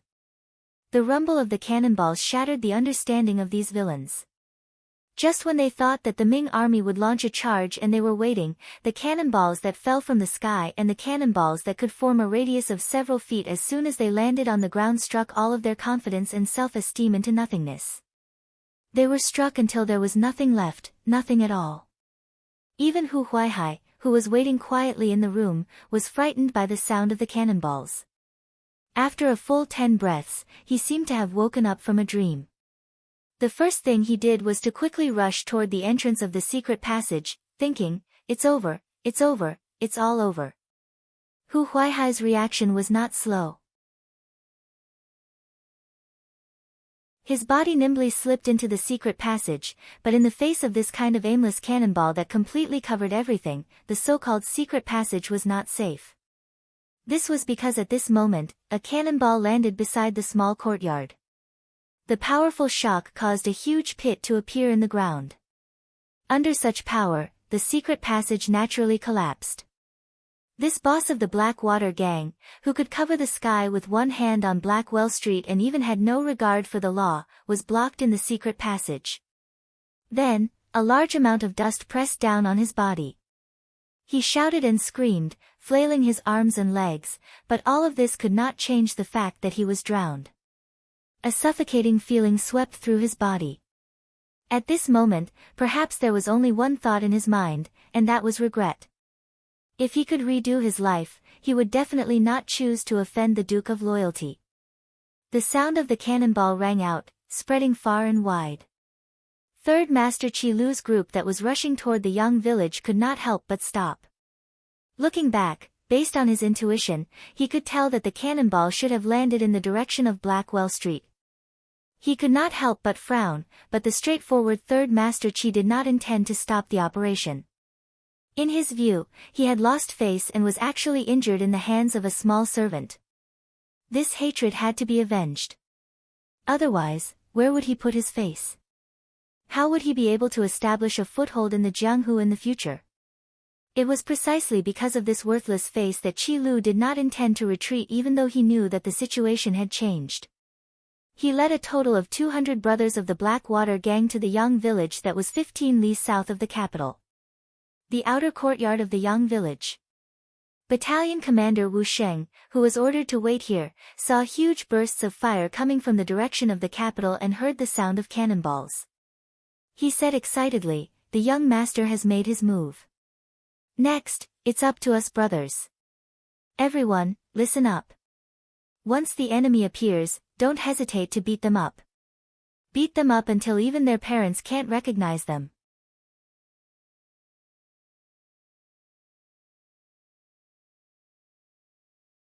Chapter 309. Yes. 2 platoons of 60 people from Cold Vanguard answered in unison, followed by the crisp sound of gun bolts being pulled. Who knew how many times they had trained for such a battle? The Cold Vanguards were already familiar with it. Even the hands holding the guns did not tremble in the slightest. This was the benefit of being an elite.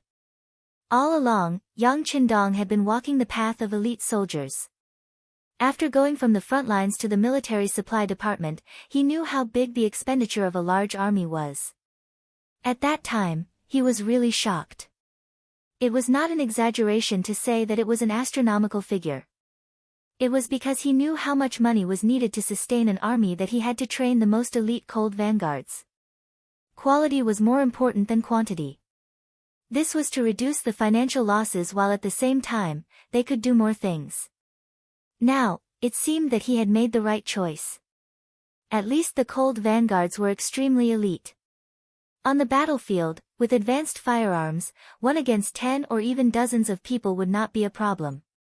This was only the strength of one Cold Vanguard. If many Cold Vanguards were to gather together, they would be able to display even more dazzling and unbelievable results. The Cold Vanguards were already prepared. They were only waiting for the enemy to appear. And as expected, the enemy, Qi Lu, really came. Along the way, they were very careful, afraid of causing a bigger commotion. Leading a group of experts, Third Master Qi was full of confidence. Although there weren't many of them, only less than 200 of them, these were people who had walked through mountains of swords and seas of fire. To them, killing people was like child's play. Once they were allowed to rush into the Yang family manor, one could imagine what kind of hell it would become. He had long heard that the Duke of Loyalty and Courage had 4 beautiful women. At this moment, Qi Lu only felt restless. He had even thought of leaving one for himself, one for his second brother, and the other 2 for his eldest brother. This should be enough to prove his filial piety. With such a beautiful but impossible wish, the group of people arrived outside the Yang family manor, on a spacious piece of land. Originally, there were some weeds here, but for the sake of a better field of vision, Ling Feng had long made this place barren. This way, if any enemy approached, this place would become the first line of life and death, restricting the enemy's approach and reaping their lives. The Blackwater gang had investigated this matter, and they even knew that this open space served as a barrier. However, in the eyes of these people who were agile and knew that wealth came from danger, no one took him seriously. If they rushed forward, they would be able to obtain riches and honor. If he couldn't charge up, he would die and his soul would disappear. This was very fair. This was the understanding that everyone had engraved in their minds. Even though they knew what the consequences would be, everyone only hesitated for a moment when they arrived in front of the empty space. After they had adjusted their breathing, under Qi Lu's command, they flew up and charged forward. Their speed was fast, and with the cover of the night, they were charging over a large area. In their opinion, even if the young manor was aware, it would be impossible to stop all of them in such a short period of time. Once half or even half of the people charged into the manor, it would be their world. Everything would be under their control. Qi Lu's plan was very good. When he charged, he didn't charge at the front, but instead, he hid in the middle of the group. His past experience told him that the people in the middle were usually the safest. At least, they could attack and retreat. However, when the group truly launched their attack, everything was completely different from what he had imagined. Attack!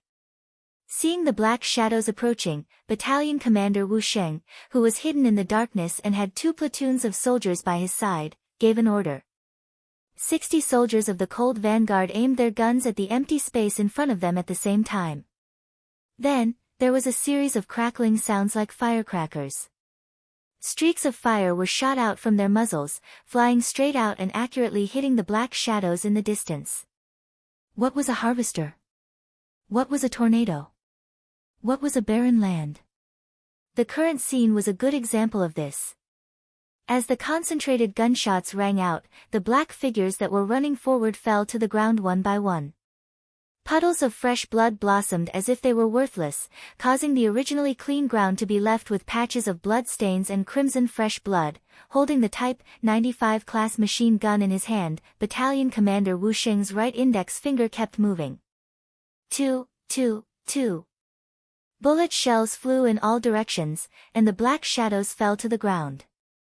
Among them, there were some whose faces were filled with unwillingness, some whose eyes widened in shock, and some who didn't even have the chance to show any expression before they fell into a pool of blood and died. Of course, there were more black shadows that fell to the ground after hearing the gunshots.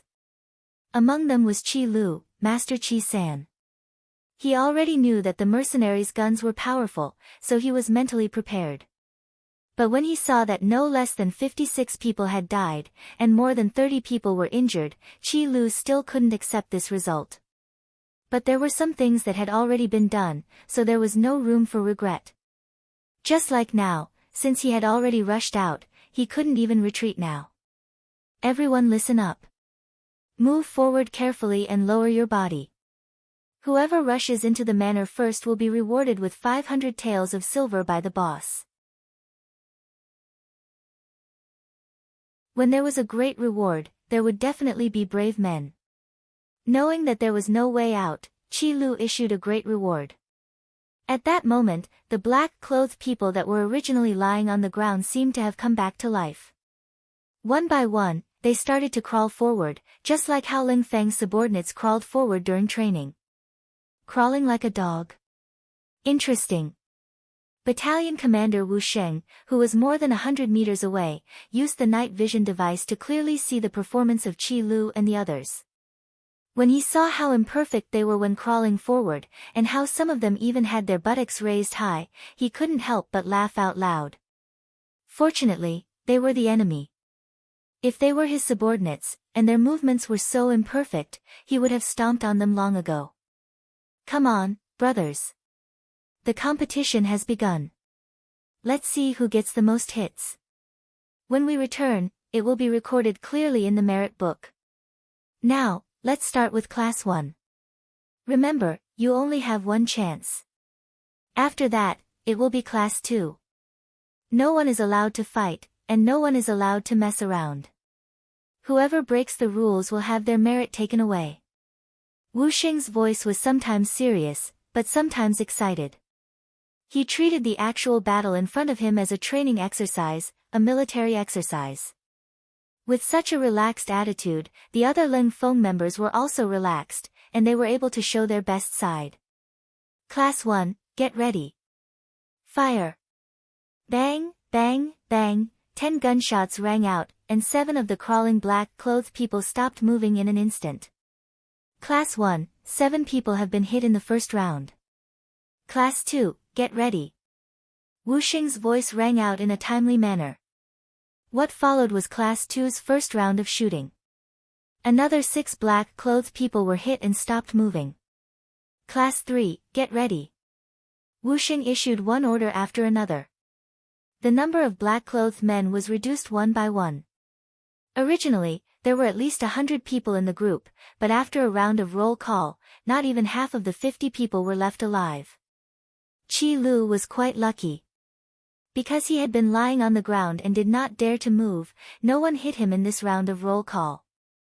However, when he clearly felt his brothers dying one by one, cold sweat flowed down his neck. These people were not afraid of death. They had been living a life of blood on the edge of a blade. However, they were not afraid of death, and they would not die if they did not replace them. Especially when they did not even see the shadow of their opponents and died without knowing why. This was something that no one wanted. Now that he was in the situation, he finally understood how powerful these advanced firearms were. At this moment, he regretted his reckless actions. Suddenly, Qi Lu gritted his teeth and shouted, "Brothers, don't be afraid. The weapons in their hands are only useful from a distance. When we get closer, it will be our world. Now, listen to me. Everyone, stand up and charge together. We will kill our way through. We will wash the Yang family village with blood." Perhaps Qi Lu's shout had an effect, or perhaps everyone knew that waiting like this would only lead to death. At this moment, such a shout actually caused everyone who was still alive to stand up. Then, after a shout, they all rushed forward together. In the inner courtyard of the Yang family village, Hu Yan and the other girls heard the gunshots not far away from them. They also heard the rumbling sounds of artillery fire from even further away. Their faces were all filled with anxiety. Around them, not only did the second security team, Dao Xiao and the others stay, but also the academy's students, Tai Qingyi and Jiang Ping. They were dressed in black and had long swords at their waists. They looked like they were ready to fight at any time in the face of danger. It was because of their existence that the inner courtyard was not disturbed by the outside world and became extremely safe. However, this could not eliminate the anxiety in Hu Yan and the other girls. After all, they were girls. War and blood seemed to be very distant things to them. Now that it really happened in front of them, they could not be blamed for acting in all kinds of ways. As the legal wife, Hu Yan knew when to show her responsible side. She mustered up the courage to comfort the girls. "It's okay. Lu Lang has already said that the sound of artillery and gunshots is normal. Besides, there are mercenaries outside. No one can enter the village. Everyone, don't worry." However, at the same time, Hu Yan also blamed herself. This time, it was actually because of them. If it were not for wanting to save more women, there would not be a conflict with the Blackwater gang, and this would not have happened. In the end, it was their kindness that brought trouble to their husband. Not only Hu Yan, but the other girls also thought so. They even began to consider whether they should seriously consider what they were going to do in the future.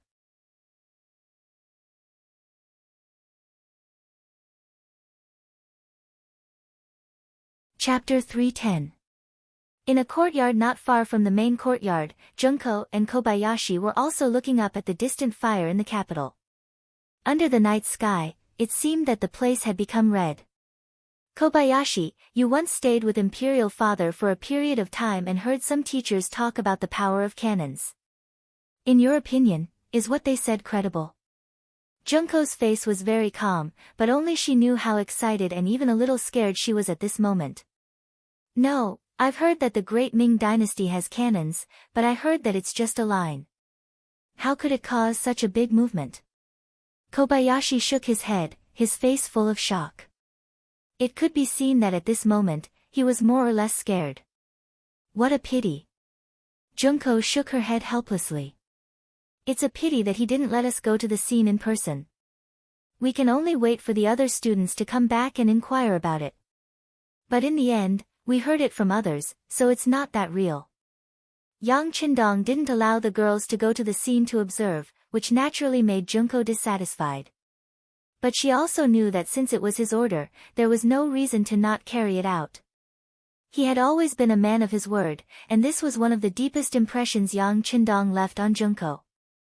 The people in the manor were guessing the situation outside, and just a few hundred meters away from them, at the entrance of the manor, the two sides were confronting each other. Qi Lu instigated everyone, wanting to use the human wave tactic to fight. But the result was obvious. After a burst of gunfire, there were less than 5 people left standing on the battlefield, and Master Qi Lu was one of them. He was worthy of being the third brother of the Blackwater gang, and his ability to protect himself on the battlefield was not bad. Just like just now, he always tried to hide behind others on the way, so that the people in front of him fell one by one, and he was the last one to stand.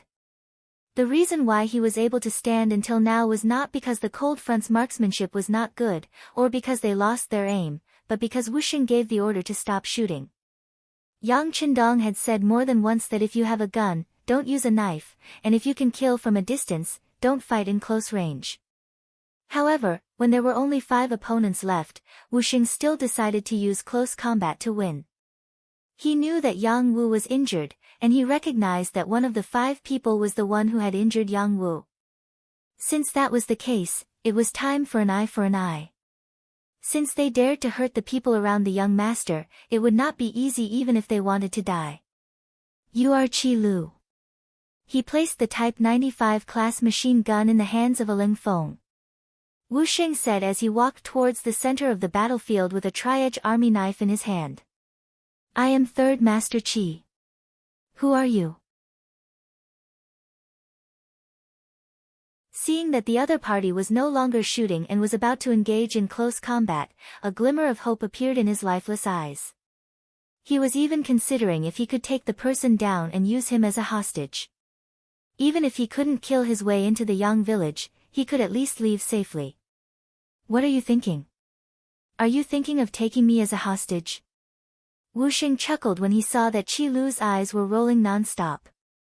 Then, he pointed out the other party's thoughts with a single sentence. Huh? Suddenly being pointed out, Qi Lu's expression changed. When he noticed that the other party was less than 5 steps away from him, he suddenly shouted and then slashed forward with the ghost head blade in his hand. This style of Qi Lu's was wide open, so that he could get close to the opponent. Only then could he get close to the opponent and make the gunman hesitate and not dare to shoot. Regarding Qi Lu's sudden approach, Wuxing was not surprised at all. On the contrary, he was a little excited. The tri-edge army knife in his hand was a godly weapon for close combat. If the distance was too far, it would not be of much use. His opponent's actions were exactly what Wuxing wanted. However, he didn't show any signs of excitement. On the contrary, when the ghost head blade approached him, his feet began to continuously retreat, giving off the feeling that he didn't want to engage in close combat. However, his body retreated and did not advance as quickly. In just 2 breaths, the distance between the two was instantly shortened. The original distance of 5 steps became less than 3 steps. As the two sides got closer, Qi Lu's eyes flashed with excitement. He seemed to have seen the hope of survival. Then, just as the excitement flashed, the figure in front of him who was constantly retreating suddenly stopped. Not only that, but the figure actually moved forward. The sudden change greatly exceeded Qi Lu's expectations. His instincts told him that he was in danger. The ghost head blade in his hand instinctively shrunk back. However, Wuxing's movements were simply too fast. In addition to the fact that he did the opposite, Qi Lu felt a sharp pain in his abdomen. Following that, it was as if all the strength in his body had been sucked out in an instant. He couldn't even pull back his saber. He could only watch helplessly as the heavy saber fell from his hand and fell to the ground. That feeling of weakness continued to hit him. His body continuously moved, and with a plop, Qi Lu fell to the ground. The moment he fell to the ground, he saw that there was a bloody hole in his waist. Blood was gushing out like a fountain, and it couldn't be stopped. Just a moment ago, Wusheng first acted weak, indicating that he did not want to let the opponent get close to him.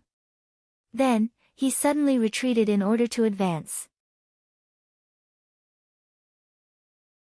Following that, the tri-edge army knife in his hand pierced his waist with lightning speed, causing him a heavy injury.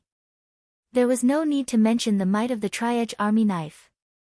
After a successful strike, no opponent could withstand it. Qi Lu was the same. Looking at the bloody hole in his body, he knew that he would not be able to survive. This was the result of his carelessness. Qi Lu finally understood that the people in front of him were not only powerful long-range firearms, they were also skilled in close combat. This time, he did not die in vain. At the same time that Qi Lu fell, a few other Cold Vanguard squad leaders rushed out from the group. Each of them held a tri-edge army knife and rushed towards the 4 lucky people in black standing in the middle of the field. This was a very good opportunity for close combat. Obviously, no one wanted to miss it. It was precisely because everyone had such thoughts that the 4 black-clothed men each faced opponents that were twice or even 3 times their number. Their courage had already been shattered, and they could not even use half of their usual strength.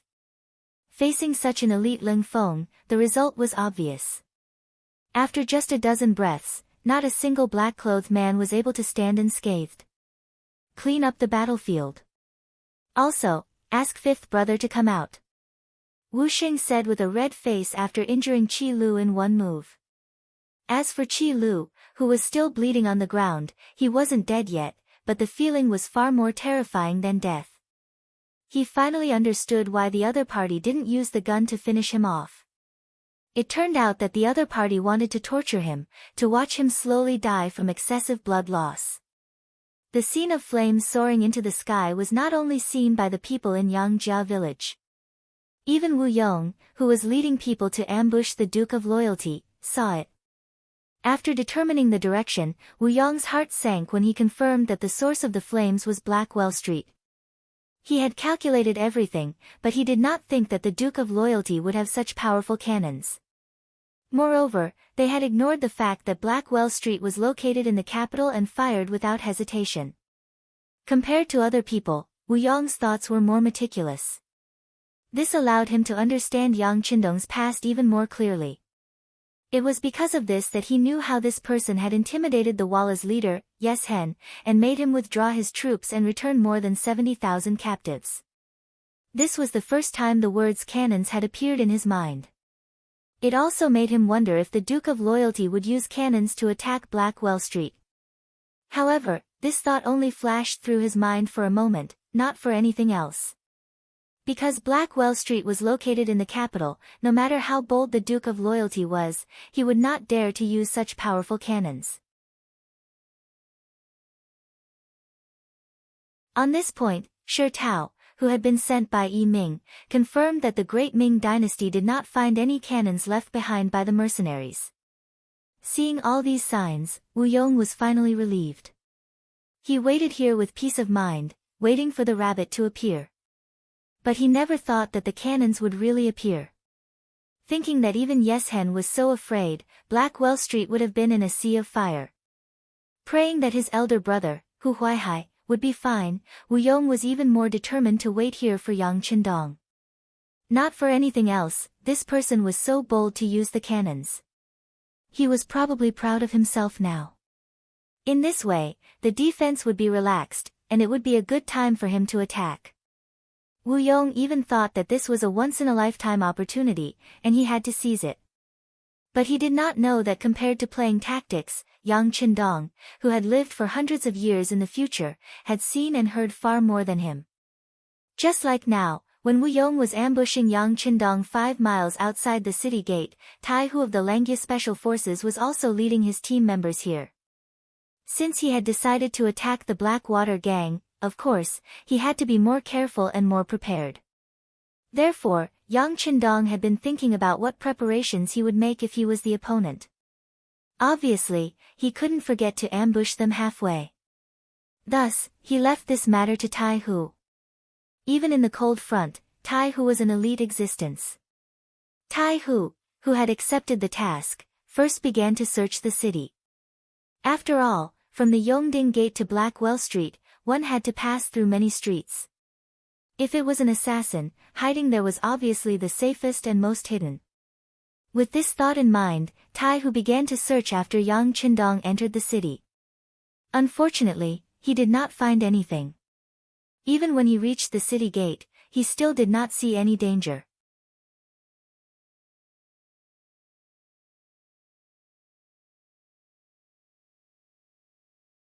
Chapter 311.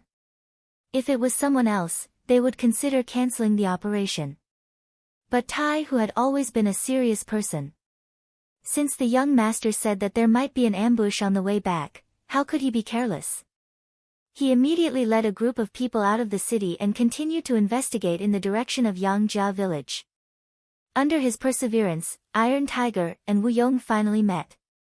The first to discover was the hidden scout sent by Wu Yong. Although the other party had hidden very well, but in the eyes of Langya, this kind of concealment technique was child's play. But the scout that was sent out did have some ability. He actually let out a cry before he died. In the dark night, the sudden cry finally attracted Wu Yong's attention.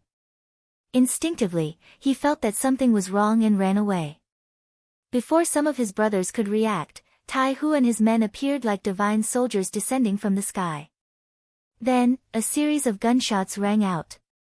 Although the people who stayed here to ambush were skilled, but facing the equally skilled Langya who had better weapons and equipment, it seemed that they would be at a disadvantage. The tri-edge army knife could not only cause a wound that was difficult to heal, but it was also powerful because of the hardness of its material.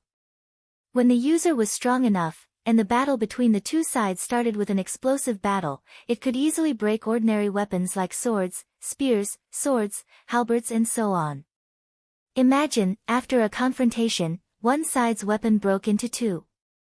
What kind of consequences would that cause? Wu Yong's advantage in terms of weapons and his sudden appearance caught the other party off guard. Even though there were quite a number of world of martial arts experts in Wu Yong's group and their attacks were ruthless, they still began to suffer casualties after a few exchanges. Screams could be heard, and from those screams, Wu Yong could roughly distinguish who was injured, fell into a trap, and suffered losses. As for someone finding him, to be honest, Wu Yong had thought about this before, but it was just a fleeting thought in his mind. He had investigated Yang Qindong. Although this person's methods were powerful, but he also had a big shortcoming, and that was that there were too few people he could use. Although this time the Supreme Court and the soldiers of the 5 cities military office would assist him, but what could they do to the Blackwell general? What could they do to the Blackwater gang? That would truly be a joke. At the end of the day, if they were to really fight, the most mysterious mercenary group would probably be the ones to lead the Duke of Loyalty. Since that was the case, excluding the people in the manor who were attacking and defending, there should not be many people left. How could they be a threat to him? It was precisely because he had underestimated them that he felt helpless when facing the sudden appearance of the wolf fangs. But no matter what, Wu Yong was able to become the sect's second in command and was given the title of military advisor. His mind was still very quick. Let's go. Without the slightest hesitation, after Wu Yong shouted this sentence, he had already brought a few of his trusted aides and quickly retreated. That kind of decisiveness made it seem as if he did not hear the screams of his brothers behind him from time to time. At this moment, what they had said when they were together, they would share blessings and hardships together, was so laughable and childish. Since it was an ambush, once it was discovered, the meaning would naturally change. Since there was no chance left, what were they waiting for? Wu Yong left, but he only brought 4 or 5 of his brothers with him. Without the slightest hesitation, Tai Hu lost track of the other party after killing 4 of the bandits. Looking at the empty ambush ground, all he could do was to sigh and say, "You guys ran fast." He ended this round of slaughter. It was not accurate to say that it was a slaughter, because in this battle, 4 of the Wolf Fang's brothers were actually injured.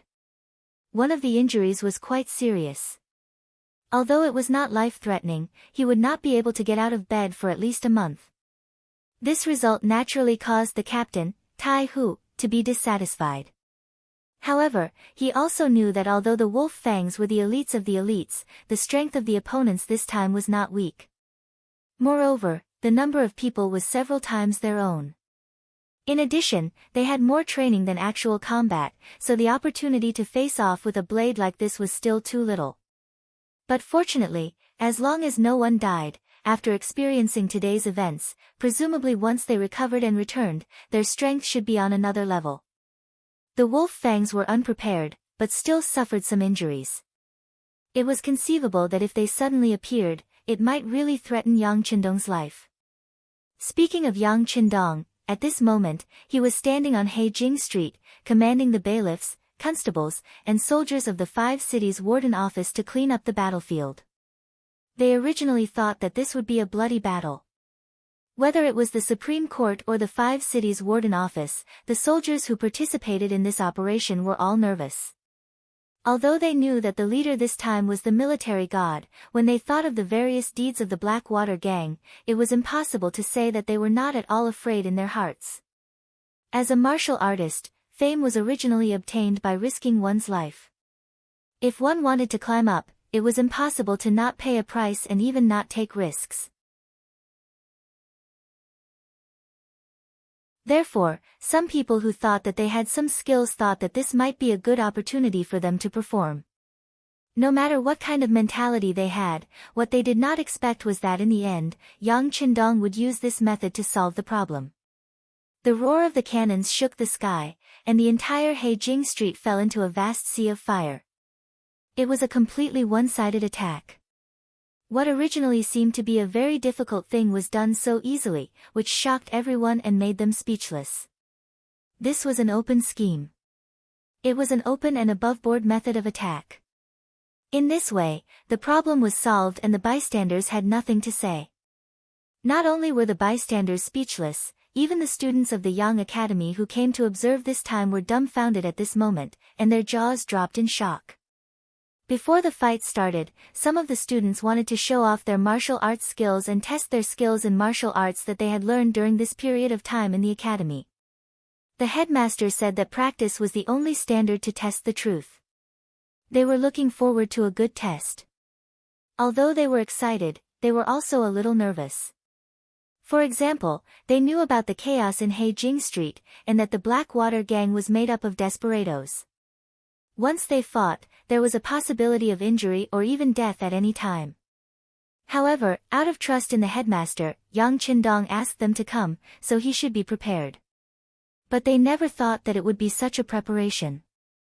They were simply here to watch a show, and there was no chance for them to do anything. It was not accurate to say that they were here to watch a show. Just as the soldiers of the Supreme Court and the 5 cities' military office began to clean up the battlefield after the bombardment, they also moved. This was also the headmaster's order. He gave each of them a sharp knife, and asked them to go in and see if there was anyone who was not completely dead. When the time came, they just needed to finish the job. As for the people who could live here, Yang Qindong had no mercy at all. Killing was killing, there was no need for a trial at all. Every student was followed by one of Leng Feng's brothers. This was also a way to ensure that nothing would go wrong. These people had been learning from him for a few months, and they were all outstanding people in all aspects. It would be a pity if they were killed like this. With the cannons that were so many years ahead of this era, there were too few people who could survive. Of course, there were a few lucky ones. Because they were standing in different positions at the time, they were not immediately killed by the cannons, but they were basically seriously injured. When the cleaning up battle began, these so-called lucky ones could announce the end of their lives. The cleaning of the battlefield was very fast. The sky had just brightened, and in just 2 hours, everything was over. They also found a few secret passages, and in one of them, they found the body of the Blackwater gang's boss, Hu Huaihai. Even when this person died, his eyes were not closed. Instead, His eyes were wide open like copper bells, as if expressing the shock and indignation in his heart. With Hu Huaihai dead, the Blackwater gang was like a dragon without a leader. In a way, it could be said that the Blackwater gang was completely destroyed. Next, there were some small fries who were lucky enough to survive, but it would be difficult for them to cause any trouble. At this point, this battle could be said to have reached a perfect conclusion. The only fly in the ointment was that Wu Yong ran away.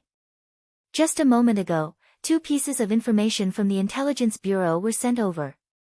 One was that Qi Lu brought people to attack the Yang village but failed. They were completely wiped out by Wu Sheng, who was waiting for him there. The other was about Wolf's Fang. According to the previous arrangement, they searched all the way and really found the ambushers. They killed most of them, but the second in command, Wu Yong, who was known as the Star of Wisdom, ran away. There was a fish that escaped the net. Yang Qindong finally felt a trace of imperfection. But considering that the Blackwater gang on Blackwell Street had been destroyed, it was not a big deal that one person escaped. While ordering the Security Bureau to continue to track the whereabouts of this person, he turned his gaze to other directions. This time, he used the mysterious cannons to cleanly solve the problem of the Blackwater gang. It was satisfying, and presumably, it would also frighten some people. Next, they would definitely have some reaction, but he did not know what they would do. In the throne room, the court meeting was going on as scheduled. Compared to the past, many of the officials' expressions were slightly more serious.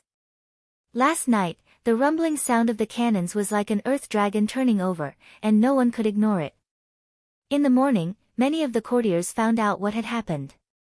Some of the bolder courtiers even took a detour to Blackwell Street. What they saw was a messy and chaotic scene.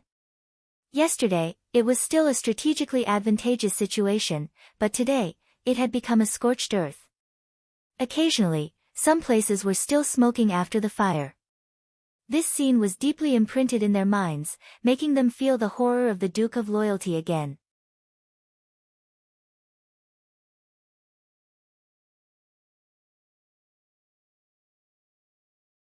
Chapter 312.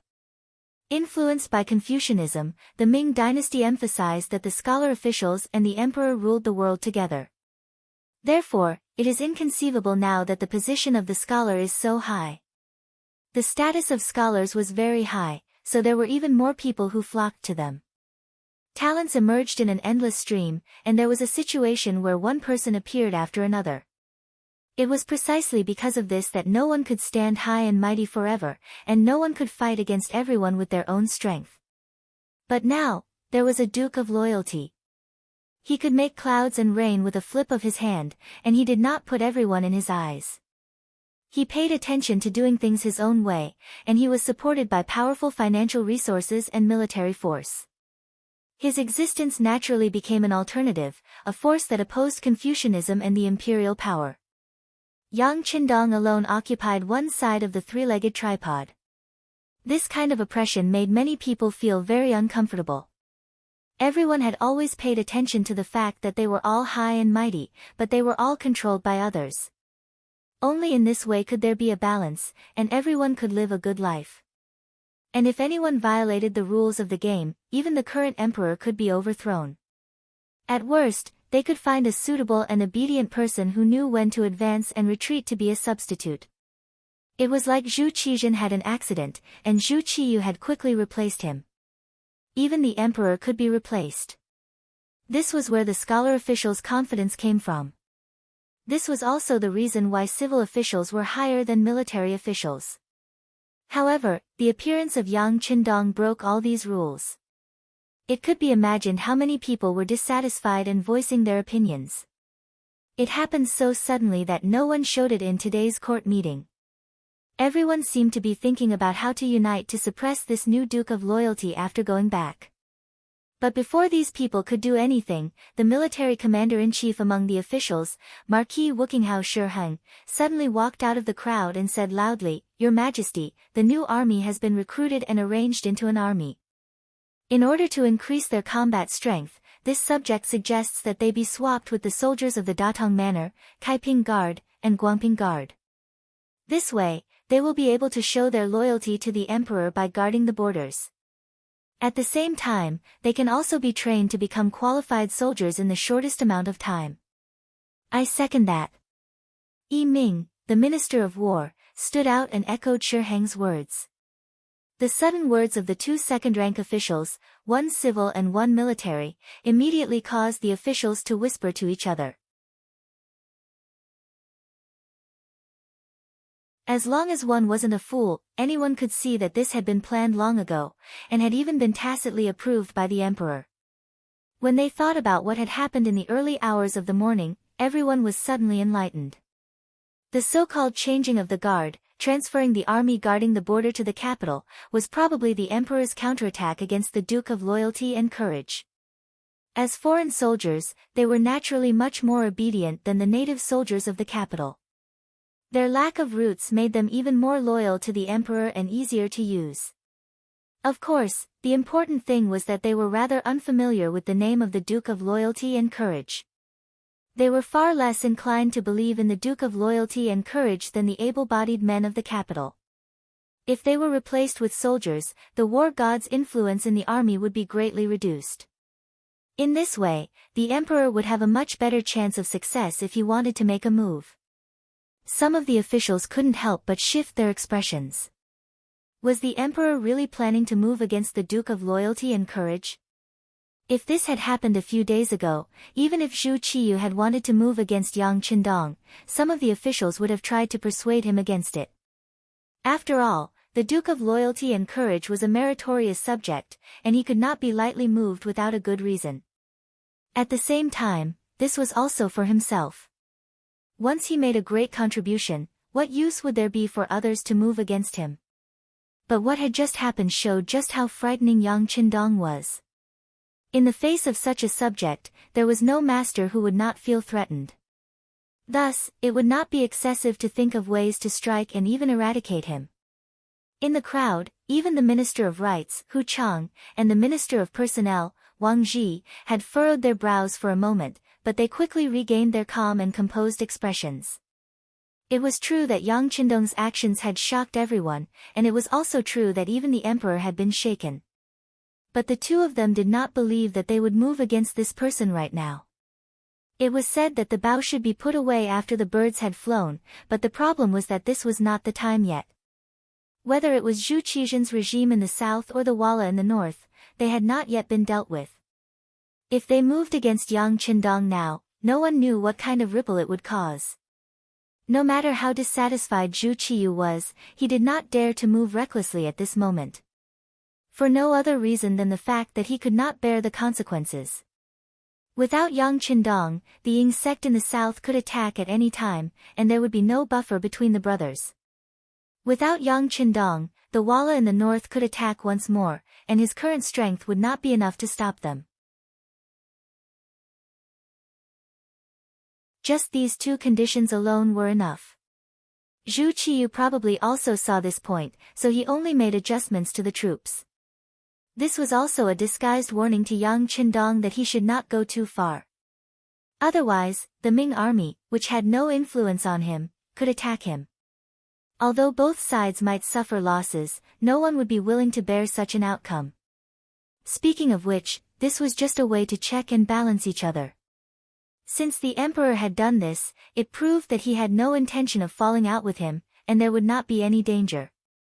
Hu Chang was Hu Yan's grandfather, and now that he had a marriage alliance with the Yang family, if something happened, he would not be able to escape responsibility. Wang Zhi was Wang Xi's grandfather, and his favorite grandson was studying in the Yang Qindong Academy. He had become one of Yang Qindong's students, and it was said that he was a very important student. In this way, with the title of master and disciple, many benefits were naturally tied together. The tie between benefits and family made it impossible for the two ministers to ignore everything that had happened. They even wondered if they should persuade Yang Qindong to keep a low profile. Of course, the most important thing was, what did the youngest and most daring Duke of Loyalty want to do? What did he want? In the court, with the advice of a governor and a minister, and the emperor's permission, the matter of transferring troops was quickly settled. Next, it would probably be to use money and manpower to do things. It seemed that the way of war was an important matter for the country. But because of the bombardment on Blackwell Street last night, it seemed that everyone was unable to concentrate, so no one really took the matter of the Ministry of War to heart. Of course, it was not that they did not take it to heart, but that they could not concentrate. But there were still some people who thought too much, such as Hu Chang, Wang Zhi, and the newly appointed left assistant minister of the Ministry of Justice, Su Yozhen. Nothing that happened in the court could be kept a secret. Often, when the higher-ups just made a policy, the people below would soon know about it. Perhaps this was one of the characteristics of the court. Yang Qindong learned about this matter not long after the morning court. At this moment, he was standing at the place where Wu Yong had ambushed him. The captain of Lengjia, Tai Hu, was very sensible. He even caught 2 people alive. He managed to pry Wu Yong's name and identity out of their mouths. Wu Yong. Shuibuo Yangshan. When he heard this name, Yang Qindong's face flashed with an indifferent smile. Then he threw this name aside. Arrange for the Security Bureau to do their best to investigate this person and arrest him. After saying this, Yang Qindong returned to the luxurious and comfortable carriage.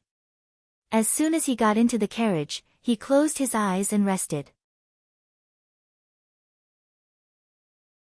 He did not sleep last night. This way of closing his eyes was just another way of resting. In his previous life, in order to complete a task, it was normal for him to not sleep for several days and nights. But closing his eyes now was just a kind of nap. In truth, he was thinking more about the matter of changing the guard.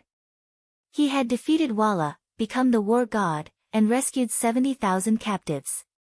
Yang Qindong held an extremely important position in the hearts of the Ming army.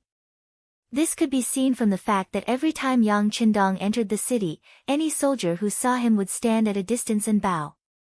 It was precisely because of this that the matter of changing the guard had occurred. Shi Heng had even intentionally captured many able-bodied men from the capital, breaking up many families for this purpose. At the time, Yang Qindong had wondered if there was a need to do all this just to gather enough soldiers. But now, he completely understood that this was not because there were not enough soldiers. It was clearly to weaken his influence and even divert the disaster away from him. After all, he was a near-legendary existence in the capital, and the immortal abode had the daily spectacle of the war god defeating Walla. With word of mouth spreading the news, it was not a problem for everyone to know about this matter. It was precisely because his influence in the capital was so great that this matter of forcefully recruiting soldiers had occurred. Don't you all worship the war god? Very good. Then I'll capture all of you and send you to the border. Let's see how your war god will save you. This was a method of removing the firewood from under the cauldron. By doing this, not only would it weaken Yang Qindong's influence in the capital, if someone were to guide him, they would even blame this terrible situation on Yang Qindong. One could even say that if not for this person, no one would have been forced to join the army, and they would not have had to leave the capital. If Yang Qindong's predictions were correct, this sort of manipulation of public opinion would be detrimental to him. If he didn't even have this sort of method, neither Shi Heng nor Yi Ming would be able to gain the emperor's favor. But these were just minor tricks. Putting aside the fact that they might not be able to affect Yang Qindong, this method was wrong in the first place. From start to finish, his goal had not been to expand his influence from the capital, but to encircle the cities from the countryside.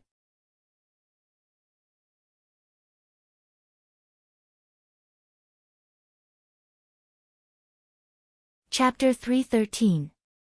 It was the countryside surrounding the city. Yang Qindong's intention was to establish himself in the capital and make a name for himself. Then, he would establish enough deterrence so that no one would dare to look down on him and make trouble for him. It seemed that he had done enough of these things. Whether it was defeating the Walla army, beating up the Japanese envoy, or bombarding Heijing Street, no one would dare to try anything behind his back. Since it was stable, then what he had done was more or less done. If he were a little more forceful, he would have to confront the imperial power, and the consequences would be unpredictable.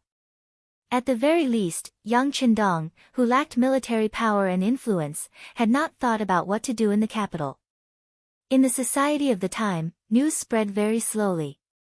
The Ming dynasty was still very powerful, and the imperial power still had a deep influence. Changing all of this was not something that could be done in a single day. It was said that heroes were born in troubled times. In the face of the great Ming dynasty, which was not in chaos, many people would find it difficult to do much even if they had all the strength in their bodies. Logically speaking, young Qindong could have become a wealthy man in a peaceful world.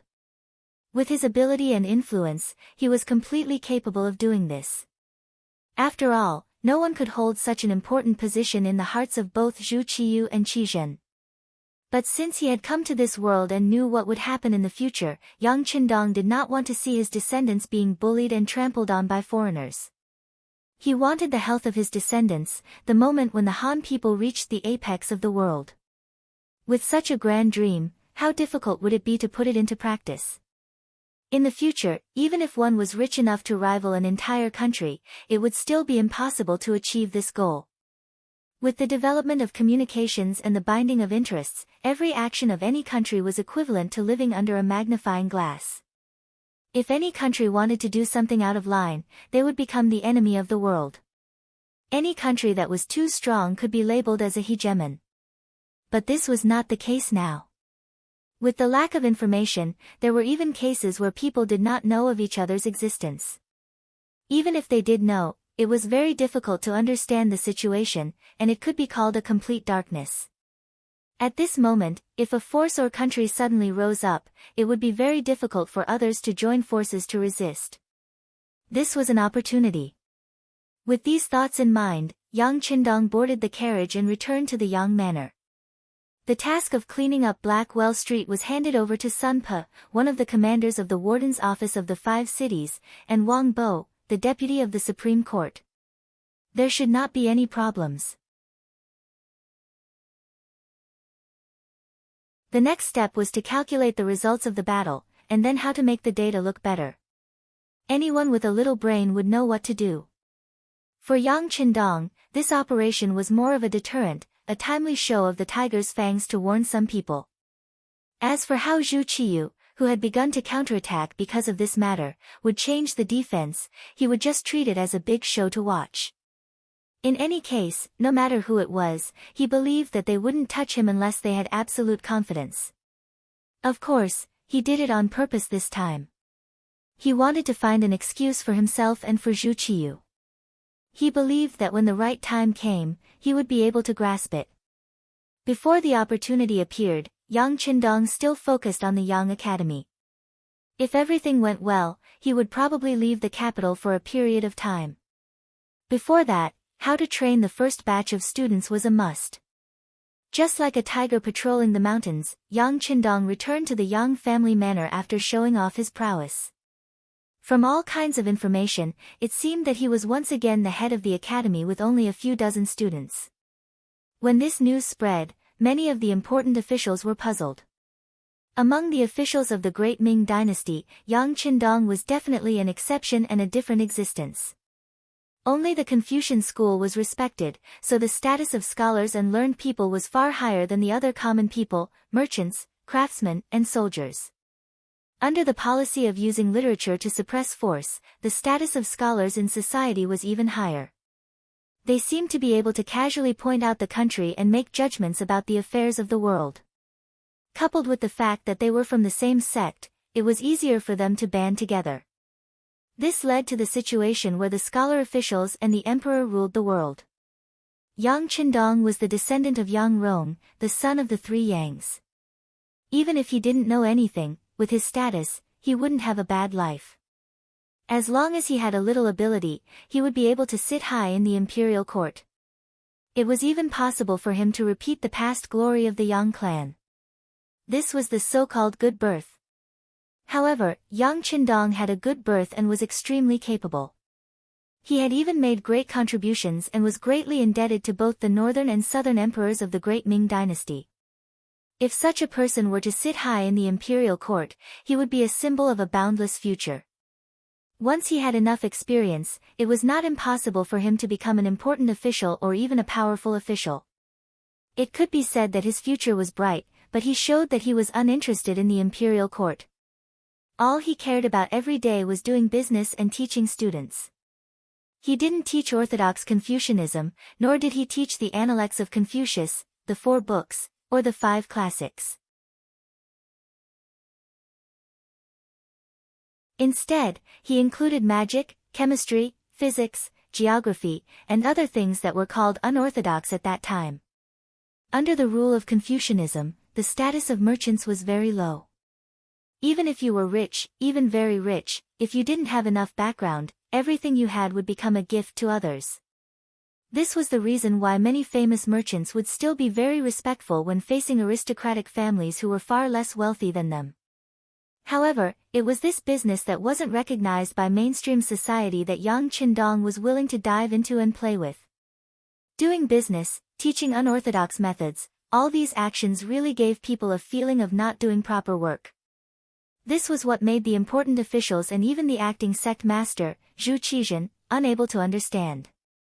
Sometimes, the emperor who had stolen his brother's throne couldn't help but wonder what the Duke of Loyalty and Courage that he had bestowed upon him actually wanted. Was he really uninterested in the imperial court? If that was the case, wasn't his targeting a little too excessive? Wasn't he being too sensitive? If even the emperor was thinking this, the other officials were even less able to understand. As the one being suspected, Yang Qindong didn't seem to care about what others thought. After returning to the academy, he became a serious and solemn teacher, diligently teaching his students. His 4 wives and concubines continued to enter the capital that morning. Those who were practicing in the immortal abode and those who were taking in the women on the streets were still doing so. It was as if they were completely unaffected by the bombardment, as if the incident at Blackwell Street had never happened. It was precisely this seemingly ordinary behavior that left everyone scratching their heads in confusion. After thinking about it for a while, everyone turned their attention back to their own matters. Although the bombardment in the middle of the night was still there, it was only aimed at Blackwell Street. Since it didn't have anything to do with them, they naturally went back to what they were doing. Only a few people with deep foresight could vaguely see that this young Duke of Great Ming's loyal and courageous actions were all practical matters. Developing commerce was accumulating money, Yang Bao was controlling public opinion, the immortal abode was expanding its influence, the Yang clan's bank was hoarding money, and even the Yang clan's academy was teaching pragmatism. It was just that the majority of people couldn't see it clearly. But regardless, the storm gradually calmed down. Some of the officials who had thought that something major was about to happen breathed a sigh of relief. More attention was placed on the matter of changing the guard of the army. When it came to the mobilization of hundreds of thousands of troops, there were a lot of things that needed to be done, a lot of money needed to be spent, and there were also a lot of empty seats. How to curry favor with them and get what they wanted was what the officials should consider and do. With Zhu Qiyu's approval and powerful officials like Shi Heng and Yi Ming taking charge, the matter of changing the guard of the army began to unfold with great vigor. Squad after squad of soldiers walked out of the capital, and squad after squad of soldiers entered the capital in an orderly fashion. This display of the Great Ming's military strength allowed even more officials and nobles to relax and enjoy their lives. But in the wake of all this, countless families had been destroyed, and countless people had been lost. The officials turned their attention away from Yang Qindong, but there were still some people who paid attention to this person. In an unremarkable Qing Shun Inn in the capital, in the dimly lit backyard, a tall man was standing there, listening to a man whose eyes occasionally flashed with killing intent. Big brother Yen, my big brother and third brother died too unjustly this time. You have to uphold justice for us. The shorter man, who was dressed like a wanderer of the Jianghu, had said many things before concluding with these words. He seemed to be weeping about something. Unjustly. The person who was addressed as Big Brother Yen uttered one word. It was unknown whether he was sighing or speaking from his emotions. He shook his head lightly and continued, You 2 brothers went up against the Duke of Loyalty and Courage of the Great Ming Dynasty, who is also known as the God of War. Since you did it, you should have expected such an ending. Yes, we were careless in this matter. But no matter what, he shouldn't have been so ruthless. It's a pity that my elder brother was killed by the bombardment in the secret passage, and my third brother was killed by a flintlock. If I don't do something, I won't have the face to see my brothers after I die, the scholar continued to speak. He didn't seem to want to give up. At this point, everyone should know that this scholar was the second master of the Blackwater gang, Wu Yong, who was also known as the military advisor. He also thought that this operation would be too challenging, so he made 3 preparations. However, he never expected that the other party had no intention of tangling with him at all. Instead, the other party used an advanced firearm and ended everything with a single push.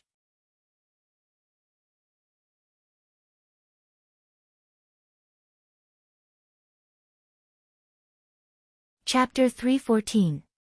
Yesterday at this time, the 3 brothers were still drinking and eating meat together, imagining the beautiful future after this deal was completed. But today, he was the only one left alive. How could he be satisfied?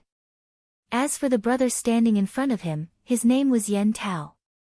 He had always had a good relationship with the boss of the Blackwater gang, Hu Huaihai. It was said that boss who had saved his life before. Now, this person had an identity that could not be ignored. He was the chief arrestor of the Ministry of Justice. The arrestor was the so-called criminal police of the Public Security Bureau. Usually, such a person was not only good at fighting, but also very smart. And to be able to stand out in this team and become the chief arrestor, it could be seen how good his fighting skills and wisdom were. Even in this environment where officials and nobles gathered in the capital, the identity of the chief arrestor of the Ministry of Justice was also well known and could not be ignored. It was precisely because of his power that Wu Yong found Yen Tao after escaping from the attack of the Wolf's Fang to avenge his brothers. Of course, this time his opponent was Yang Qindong. Wu Yong knew that it was not realistic to only rely on the previous kindness to persuade him. So when he asked Yen Tao to come out, he also made another preparation, which was to give him a big gift. In this world, living was nothing more than living for nothing more than a mouth. Under this condition, how to live a better life, more face, and more status would become a higher level of pursuit. People like Yen Tao naturally had face and even some power. But because of the importance of his position, there were many people who had their eyes on him. There were not many ways to live a more luxurious life in terms of money. Wu Yong saw this point, and this time, he used it as a breakthrough point. Seeing that Yen Tao did not agree to avenge his elder brother and third brother, he gritted his teeth and said, "Big brother Yen, as long as you can avenge my elder brother and younger brother, the Blackwater gang is willing to give you all the benefits that we have accumulated over the years." Hearing the benefits, Yen Tao seemed to be confused. But the fast twitching of the corner of his eyes was still noticed by the clever Wu Yong. "That's right. It's the gold and silver that we've plundered over the years. Adding it all together, it's about 800,000 taels. As long as we can take revenge, all of this will belong to brother Yen." 800,000 taels was undoubtedly a huge sum of money. Although Yen Tao was one of the chief constables of the Ministry of Justice, and people often gave him gifts, it was still a lot less than this amount. No one would be moved by it. On the other side, Wu Yong had already used his trump card. Naturally, he wouldn't stop there. He continued to say, "Big brother Yen, although the matter between you and our Blackwater gang is secretive, it's not like we don't have any clues. If you really want to find it, it's possible. With that loyal and courageous Duke's character, he must have found out about our previous relationship. Would he spare me? But with these 800,000 taels of silver, it will be different. You can no longer be a constable. You can go far away at any time and find a place where no one knows you to be a rich man. Wouldn't that be great?" On one hand, there were threats, and on the other hand, there were benefits. It was a game of steamed buns and sticks. And in Yen Tao's ears, there was no doubt that there were bolts of thunder. Even if he wanted to peacefully deal with the matter in front of him, he probably couldn't. After an unknown amount of time, perhaps it was very fast, perhaps it was the time to brew a cup of tea, or perhaps it was an hour, he finally heard the sound of a long exhalation.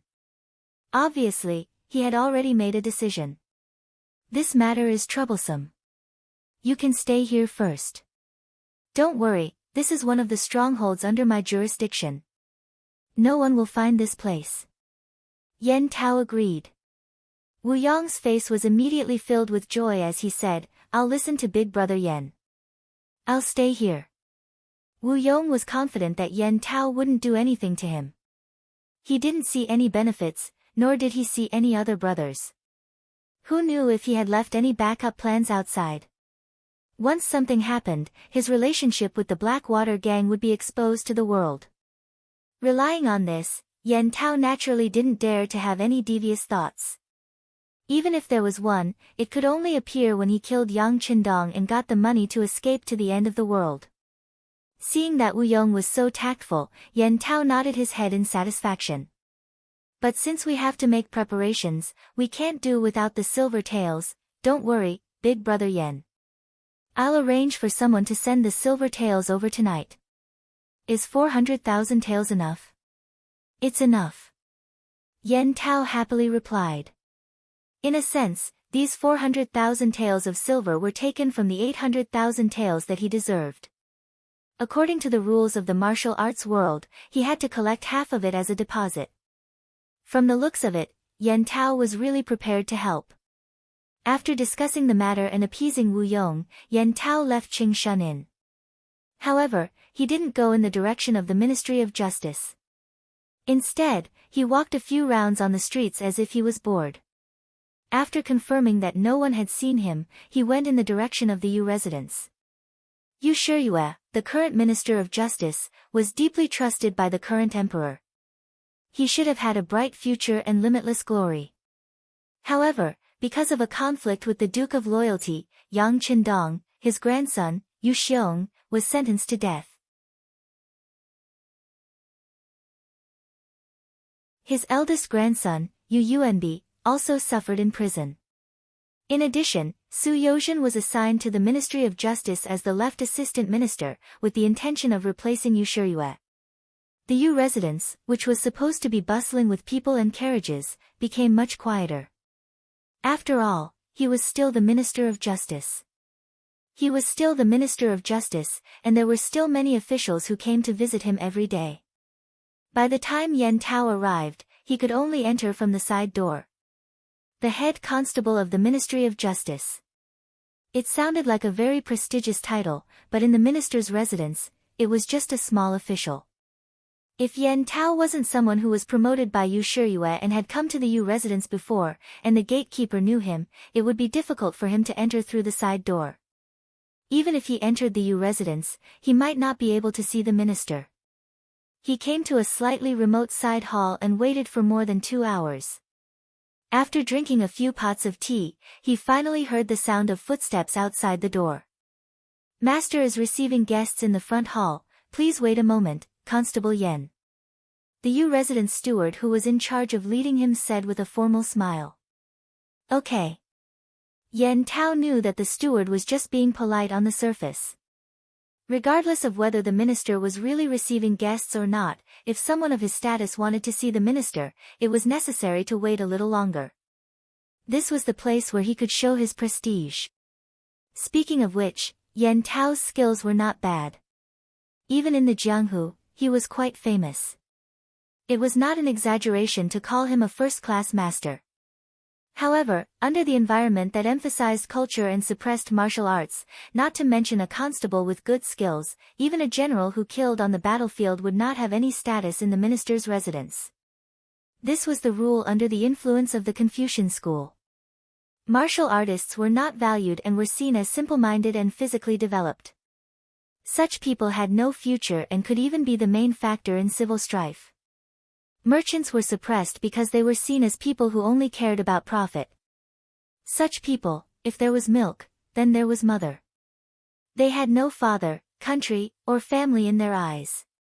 For profit, they would do anything and betray anyone. Speaking of which, Yan Tao sat in a side hall and stayed there for more than half an hour. However, he sat upright and there was no trace of anxiety on his face. It could be seen that he was a person who could achieve great things. Time passed little by little and there was a sound of footsteps in the distance. Hearing the sound of footsteps, Yan Tao quickly stood up with a very respectful look. However, when the person appeared, he raised his head and there was a slight surprise in his eyes. "Young Master Yu." "That's right, it's me." "Grandfather knew that you were here, but there was something he couldn't get away from, so he let me come." "Ha, Constable Yan, take a seat." The person who came was Yu Yuanbi, Yu Shiyue's most admired eldest grandson. In order to train him, he would usually be in charge of receiving guests when there was no important matter. This was also a method of training. The minister did not appear, but Yu Yuanbi did. Yan Tao was somewhat disappointed. However, when he thought about how Yu Xiong had died at the hands of the Duke of Loyalty, Yang Qindong, he had a glimmer of hope in his heart. Perhaps this person wanted revenge more than him. As a hot-blooded young man, he should be easier to fool than a minister like Yu Shiyue. After making up his mind, Yan Tao's expression became much calmer. He first sat down, then held a cup of tea and said casually, "Actually, this constable didn't come here for anything. I just thought that the 7th day of young Master Yu Xiong's death is coming, so I came to pay my respects." Suddenly, Yu Xiong's name was mentioned. Yu Xiong's death could be said to be the shame of the entire Yu family. Now that someone mentioned it in front of him, and only as a chief constable, Yu Yuanbi's expression changed. He said with a livid face, "Yan Tao, what are you trying to do? Don't you want to work anymore? Young Master Yu, please calm down. Things are not what you think. In fact, this constable is here for this matter. Instead of keeping the matter of young Master Yu Xiong under wraps, it would be better to take revenge. That would be the only way to solve the problem. But I don't know if young Master Yu Xiong has the guts to do such a thing." As a chief constable, Yan Tao's ability to grasp people's hearts was very strong when interrogating criminals. This time, he used provocation to force Yu Yuanbi to make a choice. "Revenge? Ha, you're just a lowly chief constable with an insignificant official position. How dare you speak of this lightly? Unless you have some ability." Yu Yuanbi could roughly guess Yan Tao's background. However, when he thought of Yang Qindong's power and ability, he still did not dare to do anything.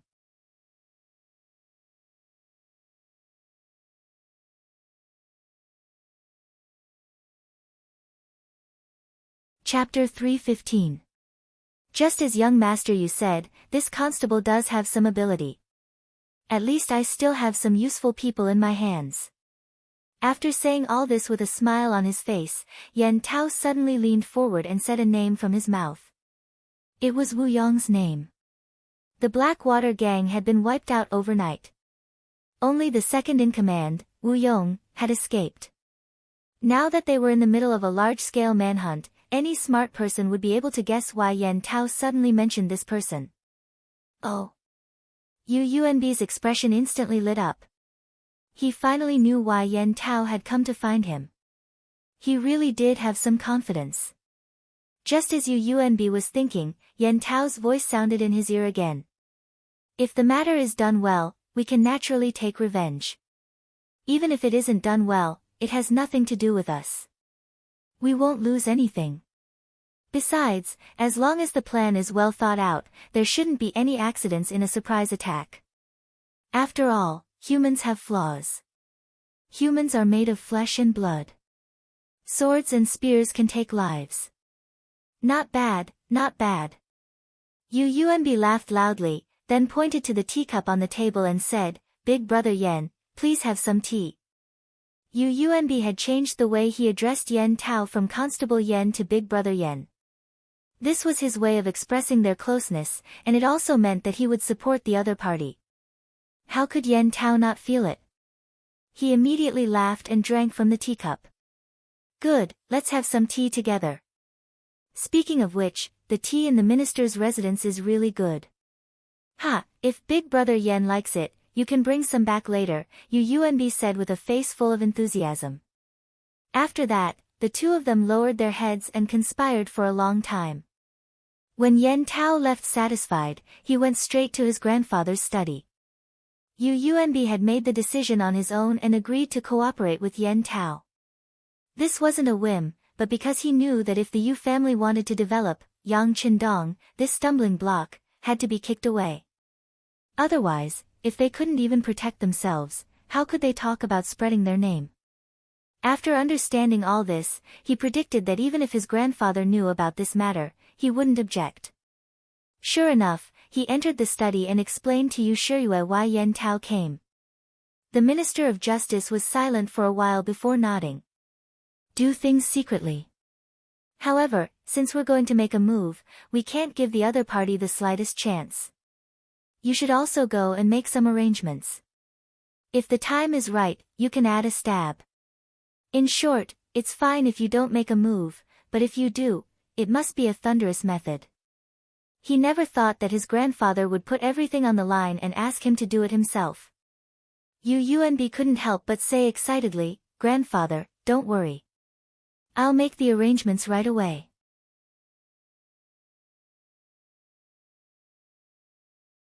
As long as there's a chance, I'll definitely make him suffer the pain of having his heart pierced by thousands of arrows.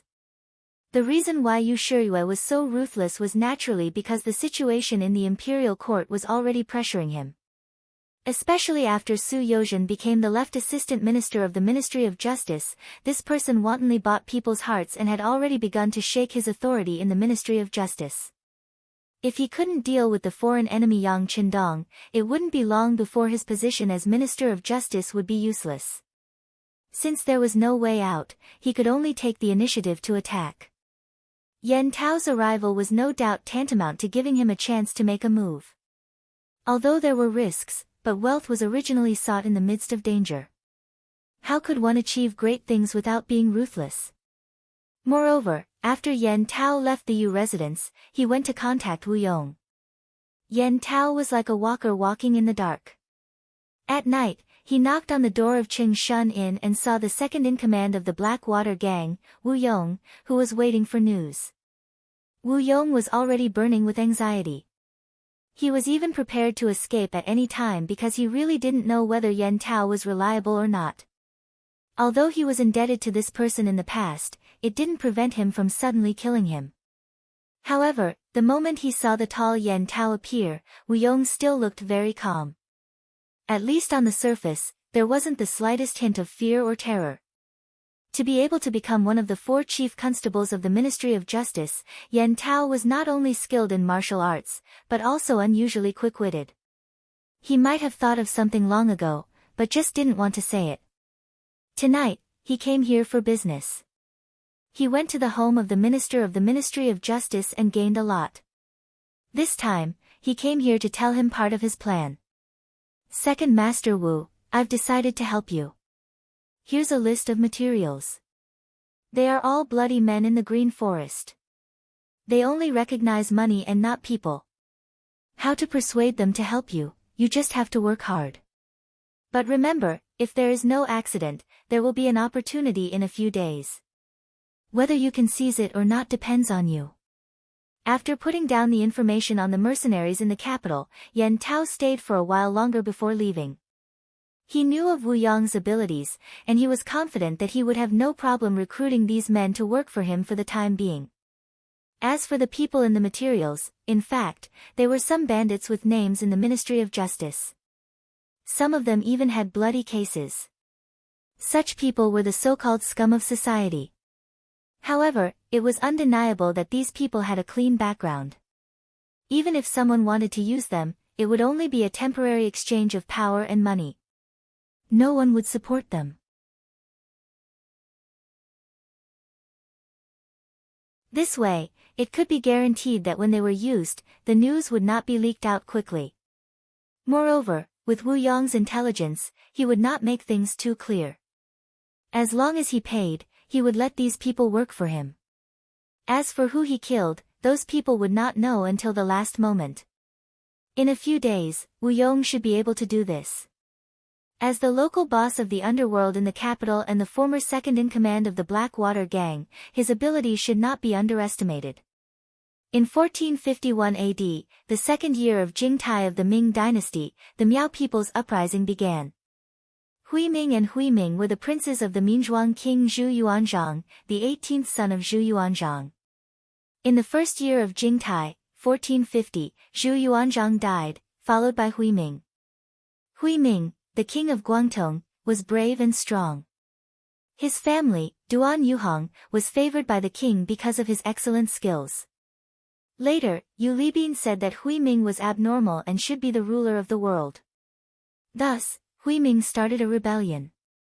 He made a fake imperial edict and sent Duan Yuhong, Meng Neng, and Qin Tianqing to the Miao people's territory. He used silver seals and gold coins to lure the Miao people to attack Wugang. After the Ming dynasty's southern emperor, Zhu Qizhen, heard the news, he sent the governor of Huguang, Wang Lai, and the chief military officer, Liang Luo, to suppress the rebellion. After Zhu Qizhen went through the Tumu incident, his personality became more gloomy and his methods became more ruthless. After he gained a foothold in the original capital of Nanjing, he began to reform the governance of officials and started to train soldiers. Courage after knowing shame. Because of his experience, Zhu Qizhen knew that the so-called above all, under the Ming dynasty, and under the emperor's wisdom, were all fake. Only a strong military force and an abundant national treasury would be the true core of the country. In order to achieve this goal, he issued a series of orders, and the entire south began to expand the source of soldiers. Under the eyes of many, soldiers were forcefully arresting strong men, causing the originally rich south to be in a mess. Who knew how many families were torn apart because of this? Because of this, some scholars openly expressed their opposition. Some even said that this was clearly militaristic and not the way of a saint. In the past, the emperor had always been very tolerant of scholars. This was because many times, they represented the will of the people and the will of the world. If one offended them, it would be difficult to have a good reputation among the people, and there might even be chaos. However, Zhu Qizhen, who had a goal in mind, was ruthless this time. Any scholar who dared to talk about national affairs, especially those who criticized his actions, were all arrested.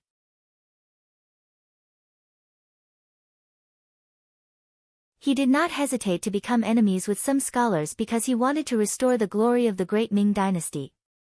He wanted to unify the north and south of the great Ming dynasty. He wanted to wash away the shame of his past. He wanted to be a wise ruler of a generation, a ruler of prosperity. In order to achieve his goal, he would do anything. It was also because of this that many scholars were implicated. Although some aristocratic families were still deeply rooted and were not implicated by this matter, they still had their own opinions. At this time, after King Minzhuang succeeded the throne, he declared that the people of the world should be ruled by the people of the world. He declared that he wanted to become the ruler of the world. The difference between here and in history was that the Miao tribe leader Yang Wenba supported his actions. The reason was simple. Previously, when Zhu Qizhen recruited soldiers, he caused a lot of trouble in the south, which made Yang Wenba hate him. In addition, Zhu Qizhen was no longer the only ruler of the great Ming dynasty. In the north, there was still the existence of the substitute Zhu Qiyu, who was enough to compete with Zhu Qizhen. This greatly weakened Zhu Qizhen's strength. Therefore, Yang Wenba made a decision that was different from history. He supported the king of Minzhuang instead. With Yang Wenba's support, King Min's strength increased greatly. Wugang, which was located in the southwest of Hunan province, was broken through in 3 days. After winning the first battle and taking down King Min's emblem, he finally gained the recognition of some aristocratic families. After receiving some support in terms of gold, silver, and grain, his power increased. He had the potential to become the king of the south. When King Min's matter came out, Zhu Qizhen naturally flew into a rage. While sending troops, he also sighed in the palace. Zhu Qiyu took the throne when his life and death was uncertain. It could be said that there was a reason for this. Although Zhu Qiyu did not recognize him later, when he came to Nanjing to establish the South Ming dynasty, Zhu Qiyu did not do anything to stop him. To put it bluntly, Zhu Qiyu acknowledged his existence in private. On the surface, Zhu Qiyu still called him King Yu. This was something that could not be helped. However, who was Zhu Huizhen? He was just a small descendant of King Minzhuang. How dare he call himself a king? This was touching his reverse scale. Even if there was internal friction, he would not let him make a big deal out of it. In the palace, Zhu Qizhen was not in a good mood. He was so tired that Empress Qian was also in a bad mood.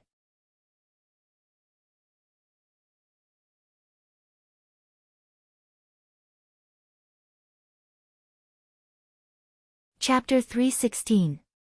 It was a common situation in the Great Ming dynasty at that time, not to mention that Empress Qian had always loved Zhu Qizhen. If Empress Qian was worried, she would be more worried. Empress, His Majesty is talented and intelligent. You don't have to worry too much.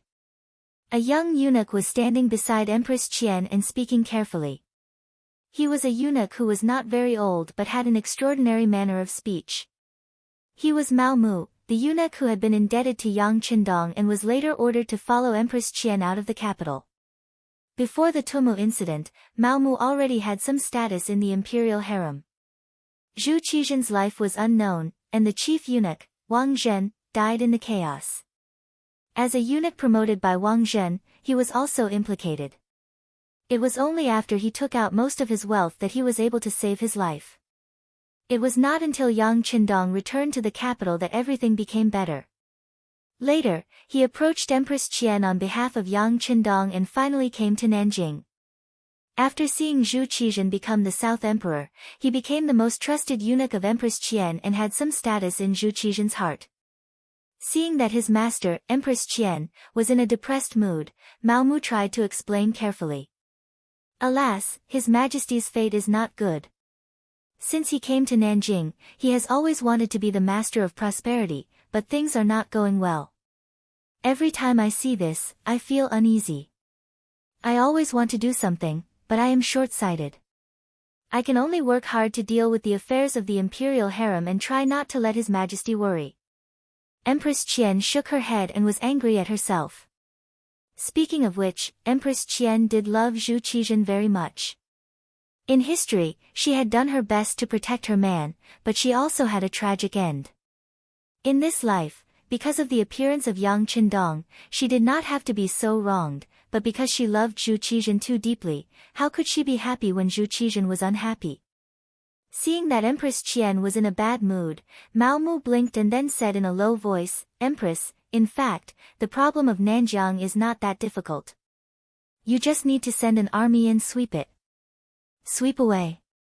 Empress Qian trusted Mao Mu very much, so she was not angry because of the other party's arrogance. She just shook her head after listening. Although I don't know what political affairs are, I have heard that Zhu Huichen is now in contact with Rongkang Shiping Ho Mubin, Duke Qian. In the name of jointly ruling the world, his power is getting stronger and stronger. Rongkang, Shiping Ho Mubin, was a member of the Mu clan. They had been living in Yunnan for many years and had been helping the Great Ming dynasty resist the covetous eyes of Myanmar, Laos, and Vietnam until the end of the Ming dynasty. At the time when he was in the middle of the Great Ming dynasty, he still had some strength. If he cooperated with Zhu Huihua, it would undoubtedly be like a heavy hammer smashing towards Zhu Qiyu. The politics of the southern Ming Empire would truly be in danger. As the head of the palace eunuchs, Mao Mu was second only to Chao Jixiang, who was favored by Zhu Qizhen. He naturally knew about this matter. Hearing Empress Qian's words, he smiled. Empress need not worry. The Mu family's loyalty is not a problem. He will not walk together with a traitor like Zhu Huichen. Yes, His Majesty has also said this. Ben Gong also knows. But I heard that it is not peaceful there.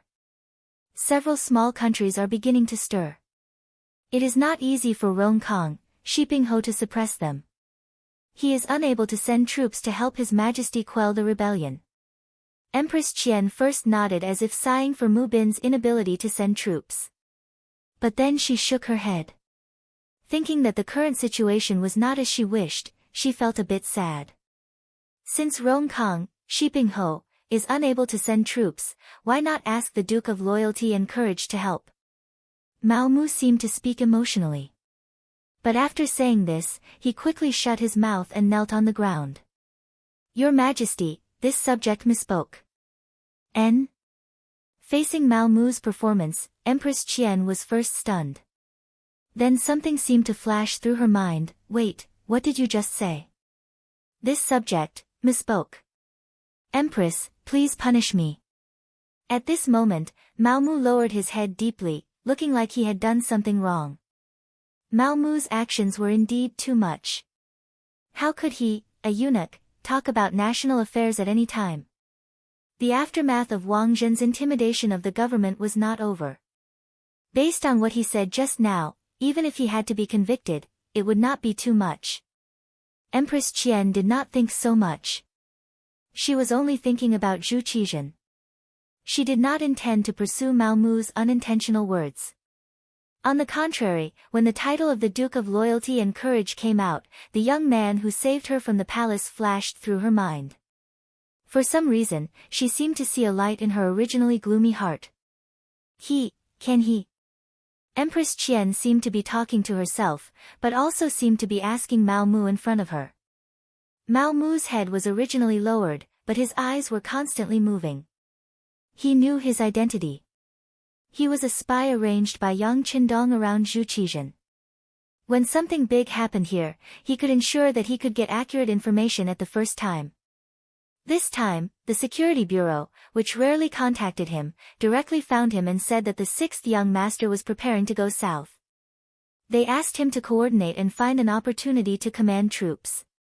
Since he took the job, he had to do it. Originally, Mao Mu did not know how to ask. Using Zhu Huihua's matter, he found a breakthrough.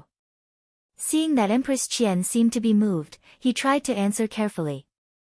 Your Highness, this subject thinks it should be possible. After all, when the emperor was in trouble, he did a lot. Now that the army is in chaos, if the Duke of Loyalty and Courage can come, it should not be a big problem. He has the title of Army God. Army God? Yes, this empress has heard of him. But he is now in the capital in the north. Will he come here to help the emperor? Empress Qian asked uncertainly. Whether he will or not, we have to try. After all, he is a subject of the great Ming, the Duke of Loyalty and Courage. Now that the army in the Walla in the north has retreated for a long time, presumably the Duke of Loyalty and Courage will not be of much use there. Mao Mu was still speaking carefully, but the speed of his speech was getting faster and faster, and his mind was getting more agile. Yes, we can try. Empress Qian muttered to herself, and then suddenly stood up as if she thought of something. At this moment, the helpless look on her face was completely different from before. It was as if she had suddenly found a good way. She wanted to see the emperor. Yang Family Academy. After experiencing the bombardment of Blackwell Street, the enthusiasm of the students here was even higher. The fact told everyone that what they were learning would be the most advanced thing in the current society. Thinking about how the Mountainhead science could create such a huge commotion, and how it could be so lethal, everyone's learning was no longer supervised by others. They all took the initiative to learn. Because of her identity, and because she was a girl, Junko did not get the opportunity to go to Blackwell Street to observe. But from the mouths of other students, she still learned what happened that night. Although the students had different descriptions of the cannons, there was one thing that couldn't be wrong, and that was the power of the cannons. They could kill people as if they were weeds. Thinking that if such a thing could be used by her father, then the situation in Japan might be better. Her father would no longer be a puppet, and he would have real power, and then lead Japan into a stage of rapid development. After having such thoughts in her heart, Junko could no longer calm down. She began to have ideas about Yang Qindong. Junko's Chinese was barely passable, but in terms of learning, she naturally could not be compared with the students of the great Ming dynasty. After all, her foundation was not solid, but fortunately, she had a shortcut, and that was to directly find the owner of this advanced artillery, Yang Qindong. After having this idea and thinking about the benefits she could give, Junko saw that Yang Qindong was about to leave after the class, so she trotted all the way to catch up with him. Yang Qindong, who was holding a textbook in his hand, felt Junko chasing behind him, and his footsteps could not help but slow down a little. Mountain head, wait a minute.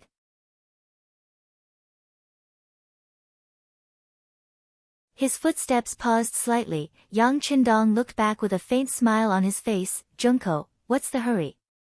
Mountain head, no. Zhongdan-kun, I have something to discuss with you. Junko thought that when talking about business, it was better not to talk about it with the relationship between a student and a teacher. Oh. Seeing that Junko was so formal, Yang Qindong nodded slightly and said, then let's talk while walking. The path leading to the inner courtyard of Yang village, one tall and one short, a man and a woman slowly walked under the afterglow of the setting sun. Zhongdan-kun, I heard about the bombardment of Qing Street. I want to buy those artillery. Name a price, no matter how much money it is, I can find a way to get it. Junko's voice was filled with great determination. She had known Yang Qindong for a long time, and she knew that he did not like to beat around the bush, so she simply went straight to the point. Buy artillery? Yang Qindong was stunned for a moment before he shook his head. I'm sorry, I borrowed the cannon. The implication was that the artillery was not his. Junko naturally knew a little about this. She knew that there were powerful mercenaries behind this Zhongdan-kun. Presumably, those artillery should be in the hands of those mercenaries. But even though she knew this, Junko still put her hope on Yang Qindong. Lord Zhongdan, Junko knows your relationship with the mercenaries. Can you negotiate with them to sell me 2 cannons? If you can't, just 1 is fine too. How much money do you want? We can discuss it.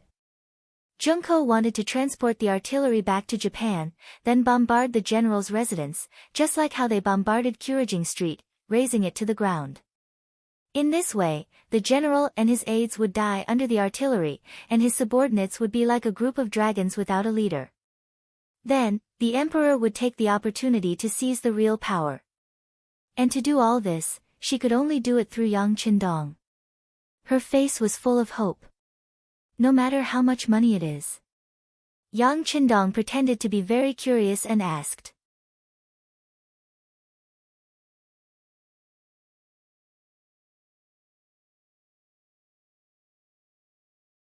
Chapter 317.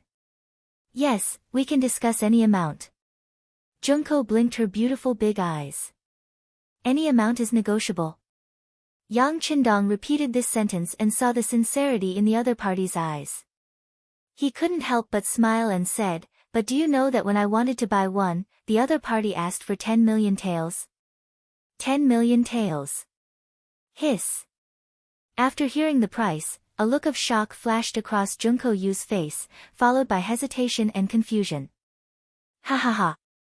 Yang Qindong couldn't help but laugh after seeing her reaction. He turned and left. He knew that Junko had to think about some things carefully before coming to a decision. He couldn't push her too hard at this moment. As a person of the future, Yang Qindong naturally didn't have a good impression of Japan. If possible, he would bring Ling Feng over. Rather than say that he was going to reform them, it was better to swallow them whole. It would be more satisfying to rule the world. However, although Ling Feng's development was going smoothly, it was still very difficult to reach a certain scale due to the limitations of the environment, population, and wealth. Even if he was in the capital, he could only do things to intimidate others. He couldn't really overthrow them. Where would he find the time and effort to do anything to Japan? He wasn't strong enough, but that didn't mean that he couldn't do something first. For example, he could disrupt the internal affairs of Japan. This way, it would be much easier to deal with the emptied Japan in the future. For this matter, Yang Qindong had thought of a few methods in his mind. However, he was still far away from Japan. A small fight wouldn't solve the problem, but he wasn't strong enough to fight a big fight. Without full confidence, he didn't do anything. Junko taking the initiative to look for him might be a chance for Yang Qindong. How could he let go of a chance to earn money? As for asking for 10 million taels of silver, it might seem like a lot to others, but he knew that Junko would definitely agree. However, in Yang Qindong's heart, making money was secondary. More importantly, he wanted to see the civil strife in Japan. He had already done some things before, but he always felt that it was not enough. He still needed to do more things. In that way, when Japan faced internal and external troubles, the pressure would be a lot less. After leaving Yang Qindong, Junko went to find her guard captain, Kobayashi. During this period of time, Shaolin was like a sponge, constantly absorbing water. The training methods of the Yang family manor were not hidden from him. After he saw it, he learned a lot. Only then did he realize how soldiers should be trained. Only then could they be truly elite. When Junko came to find Kobayashi, he was recording something in Japanese in his room. A good memory was not as good as a good pen. This was a common saying in many cases. Your Highness.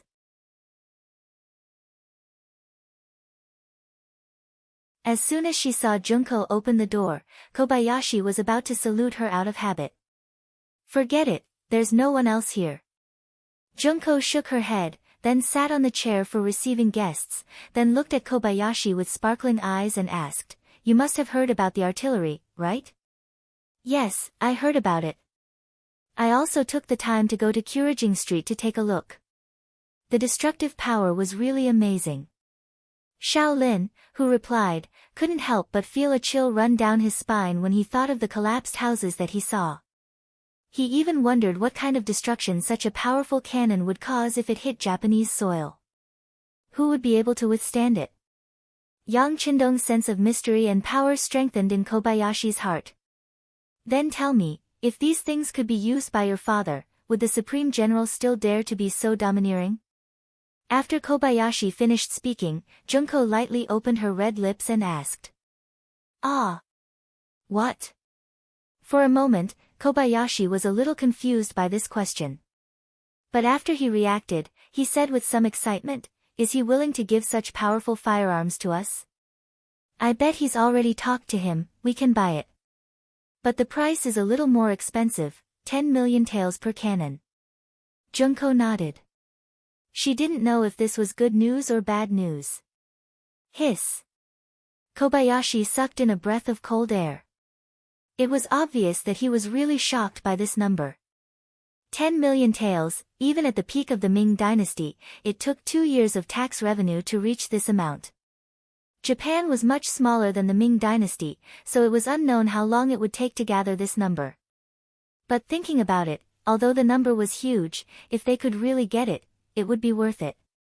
Not to mention that with this thing, the emperor would be the real emperor. Just with the specimen, they could later imitate it. Everyone had one head and 2 shoulders, so why could others create it, but they couldn't. Thinking of this, Kobayashi's eyes began to burn with passion. Your Highness, this is a good thing. Even you think so? If I send you back, will you be able to persuade father? Junko was waiting for Kobayashi to say this. The sudden change made Kobayashi finally understand the purpose of Junko's visit, and he couldn't help but fall into silence. 10 million taels of silver was a large amount, and he had to return to Japan. But his status was low, so he couldn't guarantee that he would be able to do it. The best way was of course to let Junko go back, but Kobayashi also knew that if Junko left now, who knew what would happen? Even if he had the money in the future, he was afraid that he wouldn't be able to buy the cannon. If that was the case, wouldn't it be a waste? While Kobayashi was still hesitating, Junko said anxiously, Kobayashi, I will write a letter to father, please. After saying this, she bowed deeply to Kobayashi. Your Highness, please don't, I will try. Kobayashi saw Junko's action and knew that he couldn't avoid it. He thought that it was better to give it a try, and if it didn't work, he would just take a trip back to Japan, and then find an opportunity to come back here. Kobayashi finally agreed, and Junko's face flashed with a charming smile. Then I will go and talk to him, and then I will write a letter to father. You should be prepared. Junko quickly appeared in front of Yang Qindong and said that she wanted to buy the cannon.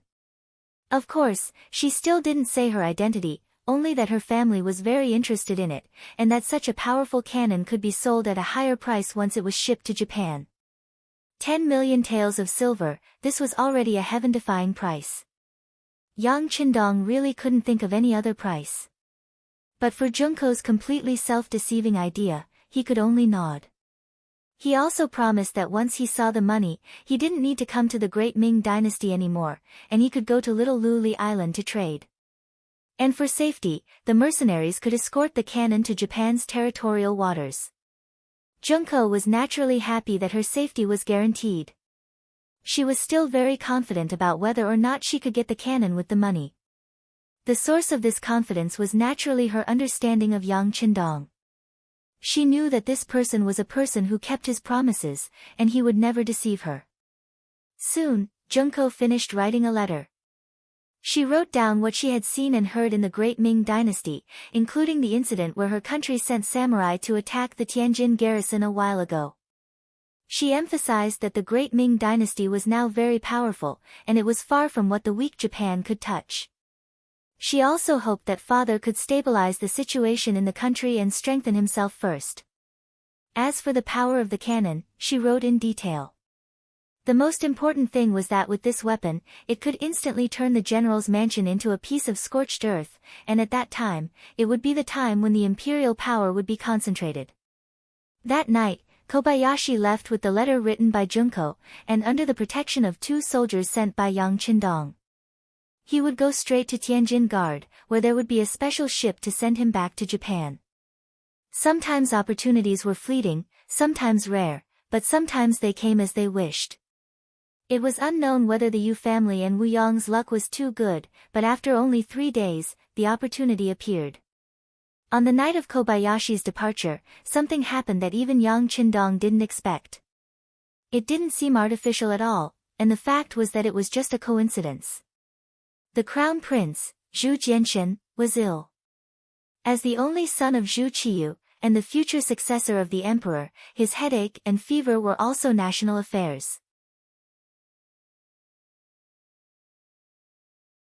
Because the illness happened at night and was a little urgent, the imperial physician, Li Qing, was called to the East Palace. After taking the pulse, he gave a prescription.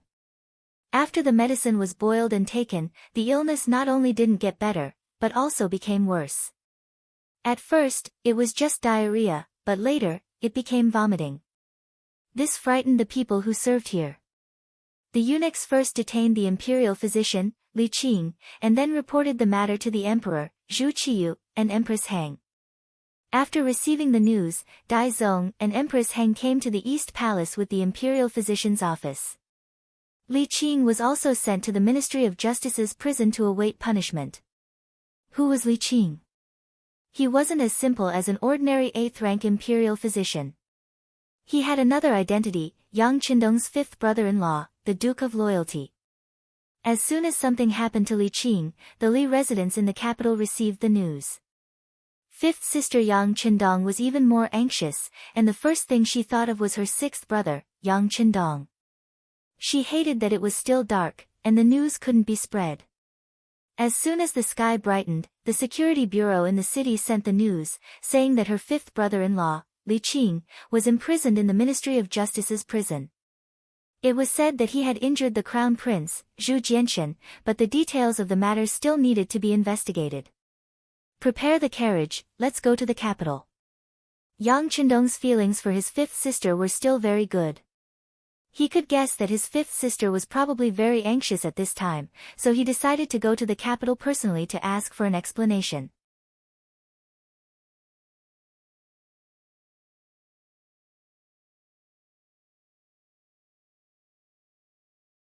Chapter 318.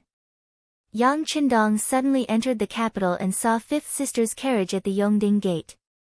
Immediately, Yang Qindong comforted fifth sister and asked her to return to the residence and wait. He would investigate everything and give her an explanation. With sixth brother taking action, Yang Li was naturally relieved. She also knew that it was not good for a woman to appear in public at this time, so she returned to the residence. At that time, many people saw the scene of the conversation, and the news quickly spread to all sides. When Yen Tao heard the news, he couldn't hide the joy on his face. The Duke of Loyalty suddenly entered the capital, so the security around him would not be as tight as usual. This was their opportunity. He immediately went straight to Qingshan Inn to inform Wu Yong to make preparations. At the same time, the Yu residents also received the news that the eldest grandson, Yu Yuanbi, quietly left the residence and went straight to the embroidered uniform guard. There were some elite soldiers who received money from the Yu family there, and now was the time to use them. After Yang Qindong entered the city, he went straight to the prison of the Ministry of Justice. The prison of the Ministry of Justice. Two large stone lions stood majestically in front of the gate. Soldiers in armor stood in all directions. Constables in yamen uniforms could be seen walking back and forth from time to time, keeping an eye on the important criminals locked up here. This was another place to imprison serious criminals, second only to the imperial prison. In the Great Ming Dynasty, there were usually 3 places to imprison guilty people in the capital. The first was the imperial prison. Most of the people locked up there were people of high status, such as members of the imperial family or high-ranking officials. The second was the prison of the Ministry of Justice. Those who were locked up there were people of some status or who had committed serious crimes. The third was the prison of the Supreme Court. Relatively speaking, those who were locked up there were commoners who had committed minor crimes and did not have much of a background. As a place to imprison serious criminals, the level of defense here was naturally not low.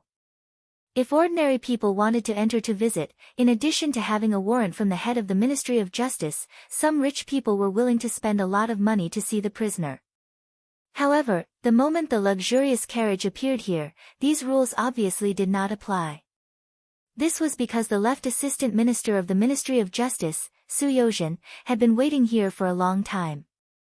It wasn't Yang Qindong who gave him the order through the security bureau. It was all Su Yozhen's guess. Li Qing of the Imperial Academy of Medicine was the 5th brother-in-law of the Duke of Loyalty. Based on his understanding, it was impossible for the Duke to not show up.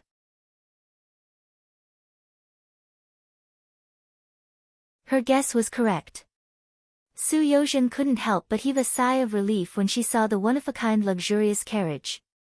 What he was most worried about was that the Loyal Guild, who never suffered any losses, would forcefully break into the Ministry of Justice's prison. Moreover, this matter was related to the current Crown Prince. It was hard to predict what kind of consequences would arise. Fortunately, he still appeared here in advance. It seemed that some mistakes could be avoided. The carriage stopped and the curtain was opened by the accompanying tiger's mane. Yang Qindong appeared in front of the Ministry of Justice's prison. Su Yozhen, who was standing on the steps, quickly walked over and said, "This official greets the Duke of Loyalty and Courage. May I know why you are in such a hurry?" With his back facing the crowd, Su Yozhen faced Yang Qindong and tried his best to blink a few times, as if to remind him of something. Yang Qindong's face showed a trace of satisfaction at Su Yozhen's appearance. As expected of an important figure in history. His ability to grasp people's hearts was not low. Since the other party was standing here, it would be easier for him to do some things.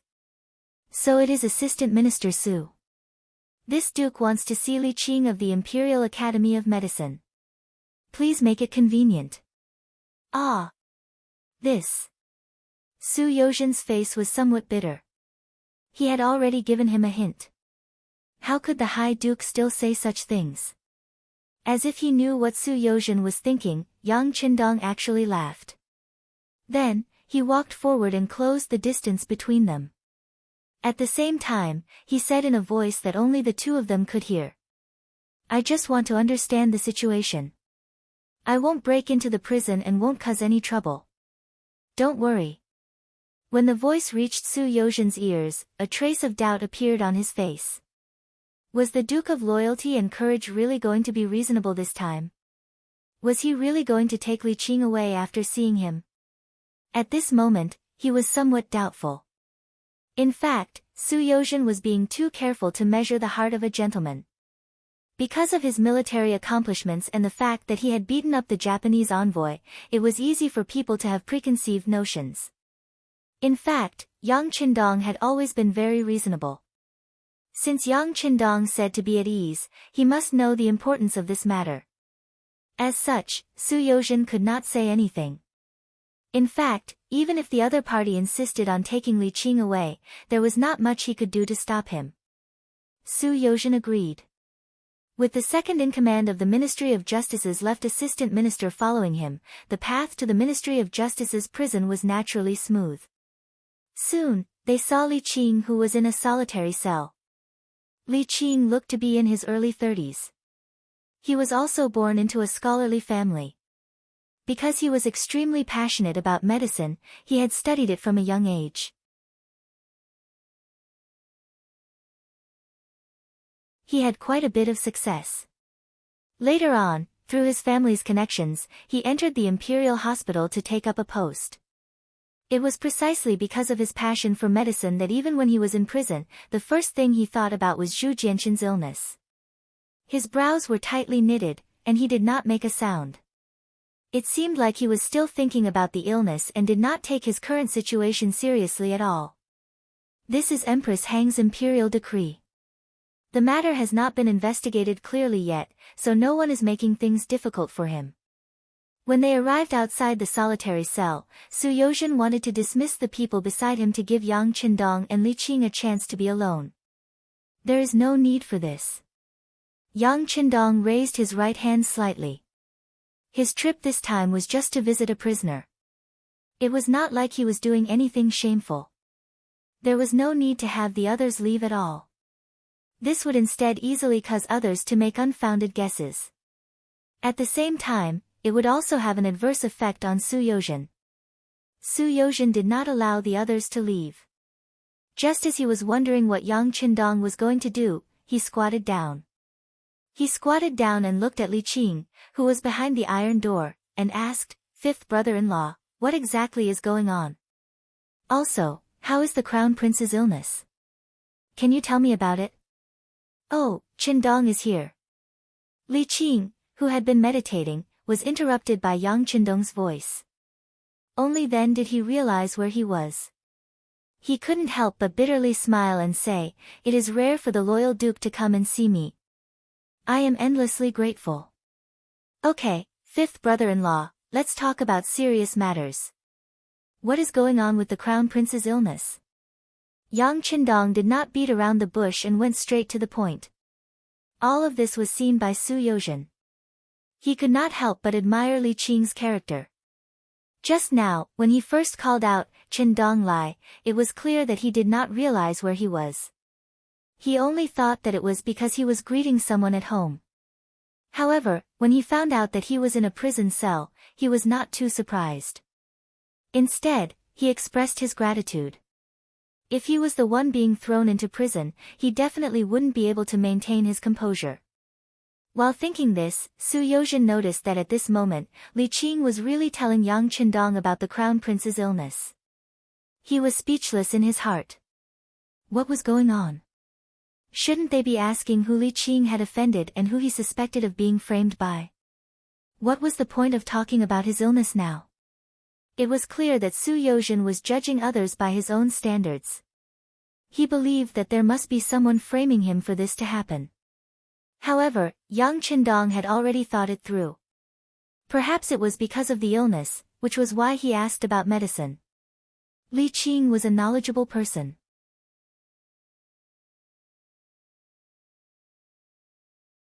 He was especially knowledgeable when it came to medicine. If it was about other things, perhaps he could stay silent for a long time.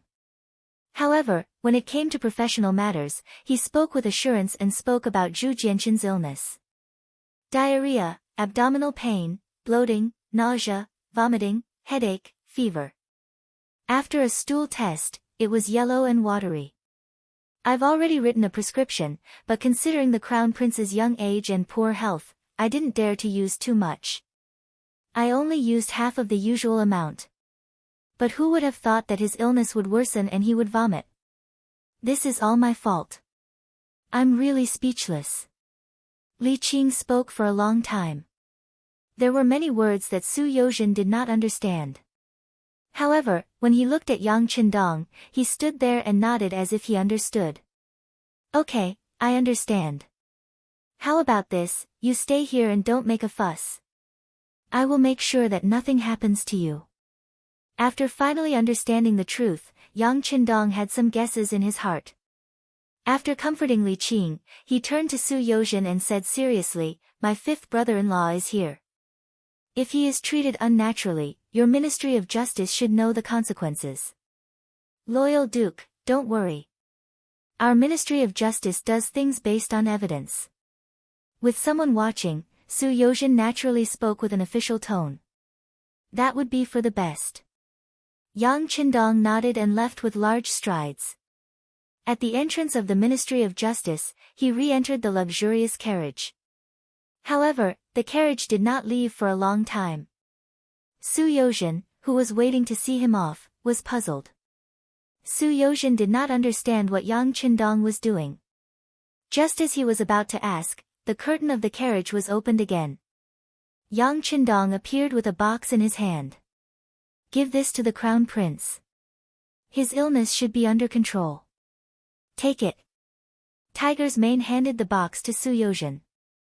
Yang Qindong's voice sounded again. I will not leave the capital. If the effect is not good, your Majesty can send people to arrest me.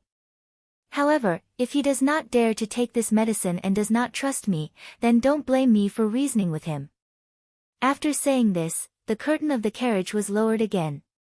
Su Yozhen stood there with a puzzled expression. You're tuning into the Blissful Bookshelf YouTube channel. We're so grateful for your support and don't forget to subscribe to join us on this incredible journey through captivating stories. Your generosity through donations truly makes a world of difference, as it's the primary source of revenue that allows me to expand and enhance this channel for you. Thank you from the bottom of my heart for being a part of this adventure.